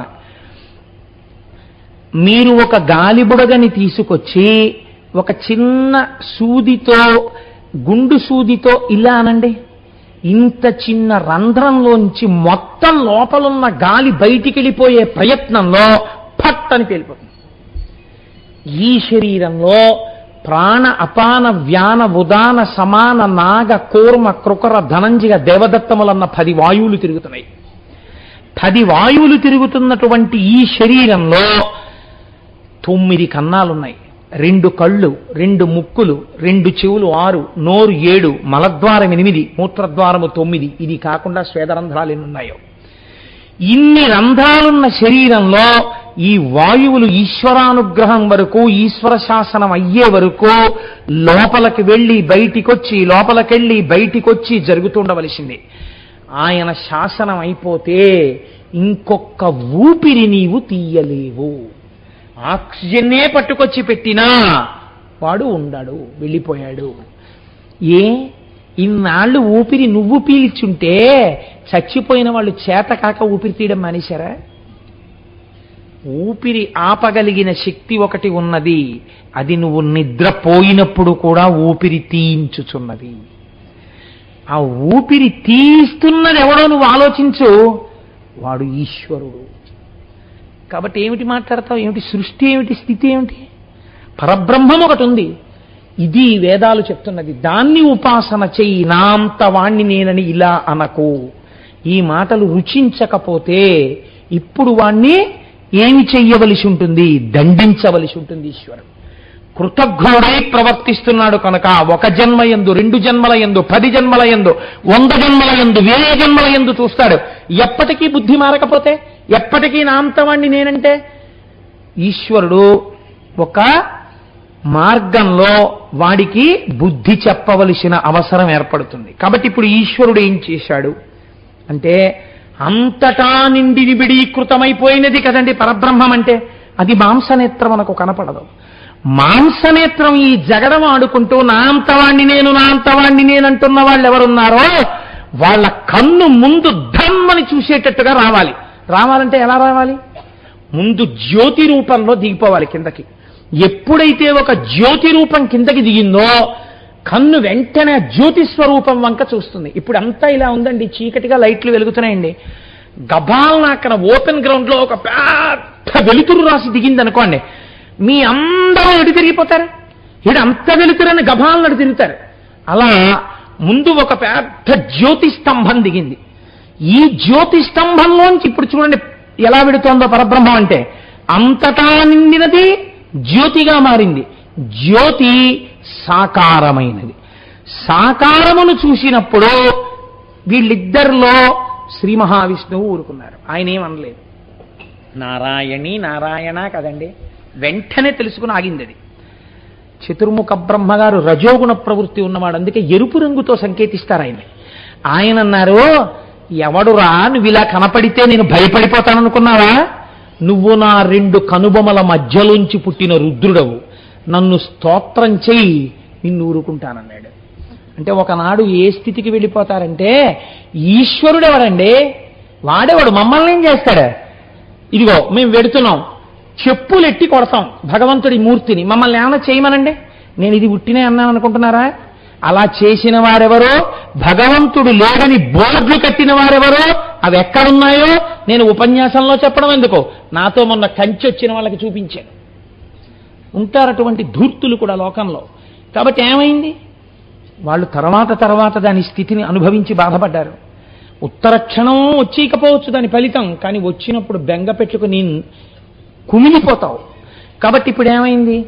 ఈ మాటలు ఎప్పుడైతే విన్నాడో వీడికి ఇంకా బుద్ధి రాలేదు. కాబట్టి ఇప్పుడు దండించాలి. దండించడానికి ఇప్పుడు అది రూపాన్ని మార్చింది, ఘోర రూపాన్ని పొందింది. ఈ క్రమాన్ని చాలా గొప్పగా చూపించారండి మనకి. ఇది కాలభైరవ తత్వము అన్నారు. ఇది నిర్గుణంలో మొదలవుతుంది, అంతటా ఉన్నది మీకు కనపడదు, నిర్గుణంగా ఉంటుంది. అది గుణాన్ని పొందుతుంది, జ్యోతి అయింది, అక్కడతో ఆగలేదు. అది సాకారమైంది, అక్కడతో ఆగలేదు. దాన్ని ధిక్కరిస్తే ఇప్పుడు ఆ బ్రహ్మం ఏమైంది? ఆ బ్రహ్మాన్ని మీరు జాగ్రత్తగా అర్థం చేసుకుంటే, పార్వతీదేవి చెప్పింది, నువ్వే నాకు తాతవి, నువ్వే నాకు మామవి, నువ్వే నాకు కొడుకువి, ఇన్ని రూపాలు నువ్వు ఉంటావు, ఇన్ని రకాలుగా నీతో నాకు అనుబంధం ఉందండి. ఎందుకని బ్రహ్మము కాబట్టి అది అన్ని అనుబంధాలను పొందుతుంది. నువ్వు ధిక్కరించి ఏదో మాట్లాడితే దాని గురించి. కాబట్టి ఇప్పుడు ఏమైంది అంటే, అది ఒక ఘోర రూపాన్ని పొందింది. దీన్నే చాలా అద్భుతమైన ప్రక్రియలో మనకి చూపిస్తారు. ఓం నమో భగవతే సదాశివాయ సకలతత్వ విదూరాయ సకల లోకైక కర్త్రే సకల లోకైక హర్త్రే సకల లోకైక సంహర్త్రే సకల లోకైక వరప్రదాయ సకల దురితార్తి భంజనాయ సకల జగదభయంకరాయ శశాంఖశేఖరాయ శాశ్వత నిజావాసాయ నిరావాసాయ నిరామయాయ నిష్కలంకాయ నిష్ప్రపంచాయ నిర్ద్వంద్వాయ నిస్సంగాయ నిర్మమాయ నిర్మలాయ నిర్గుణాయ నిరుపమ విభవాయ నిత్య శుద్ధ బుద్ధ పరిపూర్ణ సచ్చిదానందద్వైత పరమ ప్రకాశాయ తేజోరూపాయ తేజోధిపతయే జయ జయ జయ రుద్ర మహారుద్ర వీరభద్రావతార కాలభైరవ కల్పాంత భైరవ కపాలమాలాధర ఖట్వాంగ ఖడ్గ చర్మ పరశు పాశంకుశ ఢమరుక మృగశూల చాప బాణ గదాశక్తి బిందివాల తోమర ముసల ముసుండి ముద్గర ప్రాస పరిఘ పట్టిస శతఘ్ని చక్రాబ్జాయుధ భీషణకర సహస్రదంస్ట్ర కరాళవదన వికటాట్టహాస విస్ఫాటిత బ్రహ్మాండ మండల నాగేంద్రహార నాగేంద్ర వలయ నాగేంద్ర చర్మ నాగేంద్ర కుండల మృణ మృత్యుంజయ విరూపాక్ష విశ్వేశ్వర వృషభవాహన విష విరూపణ మాం రక్షయ రక్షయ ప్రజ్వల ప్రజ్వల చోరాన్ మారయ మారయ మమ శత్రువునుచ్ఛాటయోచ్ఛాటయ శూలేన విదారయ విదారయ కూష్మాండ భూత భేతాల మారీగణ బ్రహ్మ రాక్షస గణాత్ సంత్రాసయ సంత్రాసయ మాలాభయం కురు విత్రస్తం మామాశ్వాసయాశ్వాసయ దుఃఖాతురం మామానందయానందయ క్షుతృషార్థం మామాప్యాయాప్యాయ అమృత కటాక్ష వీక్షణేన మామాలోకయాలోకయ మాం సంజీవయ సంజీవయ నరక భయాన్ మాముద్ధరోద్ధర శివ కవచేన మామాచ్ఛాదయాచ్ఛాయ త్రయంబక సదాశివ పరమశివ నమస్తే నమస్తే నమస్తే నమః అని లోకం నిలబడిపోయింది.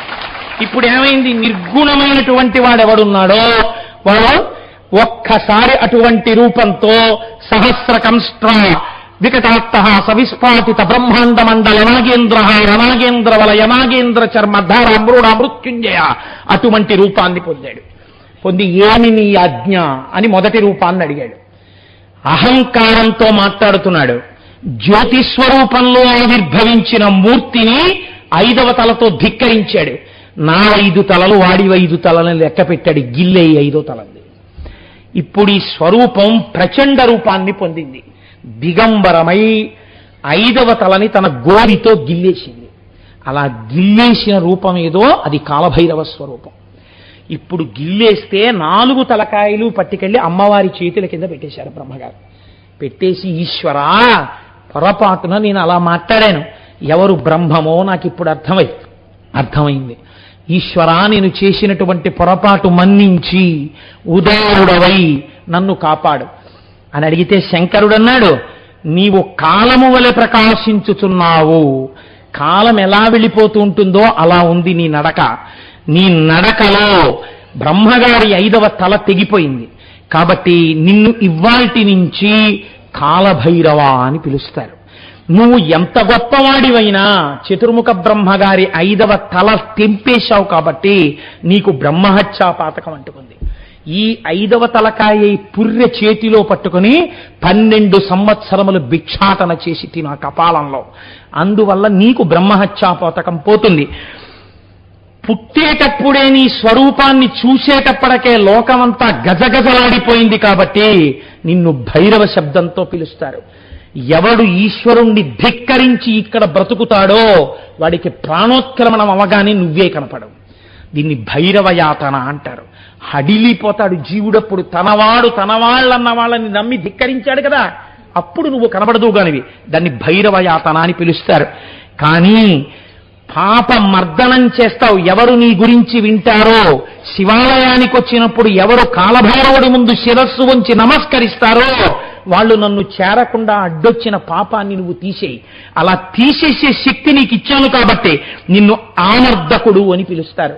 ఇక నుంచి నా దేవాలయాలలో నువ్వే సాధారణంగా క్షేత్రపాలకుడవై ఉంటావు.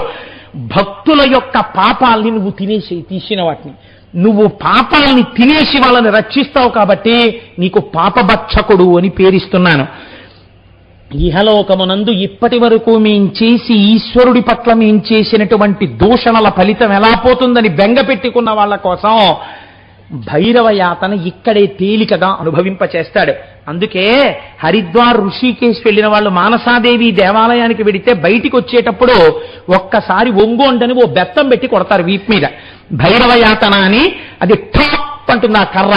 దూరం నుంచే చూసి బాబోయ్ దెబ్బ నెప్పెడుతుందేమో అని ఆఖరికి వెళ్ళి ఆ దెబ్బ కొట్టించుకోవడానికి 5 రూపాయలు కట్టాలి తెలుసా అండి. 5 రూపాయలు ఇస్తేనే కొడతారు, లేకపోతే కొట్టరు. పురుషార్థం. 5 రూపాయలు ఇచ్చి ఒంగుంటే కొడతారు కర్ర పెట్టి. కొడితే అదేమంత పెద్ద దెబ్బ తగలదు కానీ ఠాప్ అంటుంది. చప్పుడికి మనం తర్వాత బాబోయ్ అనా అయిపోయిందా అని ఇలా అంటాం, ఏమీ అవదు. కానీ అక్కడతో పాపాలు పోతాయి. కాబట్టి పాపాలని తినేస్తావు కాబట్టి నిన్ను ఆవర్ధకుడు అని పిలుస్తారు, పాపభక్షణుడు అని పిలుస్తారు. నిన్ను కాశీ క్షేత్రానికి అధిపతిగా ఉంచుతున్నాను. నీ అనుగ్రహం ఉన్నవాళ్లే కాశీ క్షేత్ర ప్రవేశం చేస్తారు. అందుకే మనకి ఆ క్షేత్ర ప్రవేశం ఇచ్చిన క్షేత్రపాలకుడు కనుక, అయ్యా నాకు లోపలికి ప్రవేశింపచేసిన పాపాన్ని దగ్ధం చేశావయ్యా కాలభైరవ అని మహానుభావుడికి ఇక్కడికి రాగానే కాలభైరవ పూజ అని కాశీ నుంచి రాగానే కృతజ్ఞతాభావనతో చేసి ఇన్నాళ్ళు చేసిన తప్పులు ఎలాగో చేశాను, ఒక మంచి పని చేస్తానని అన్న సంతర్పణ చేస్తాడు.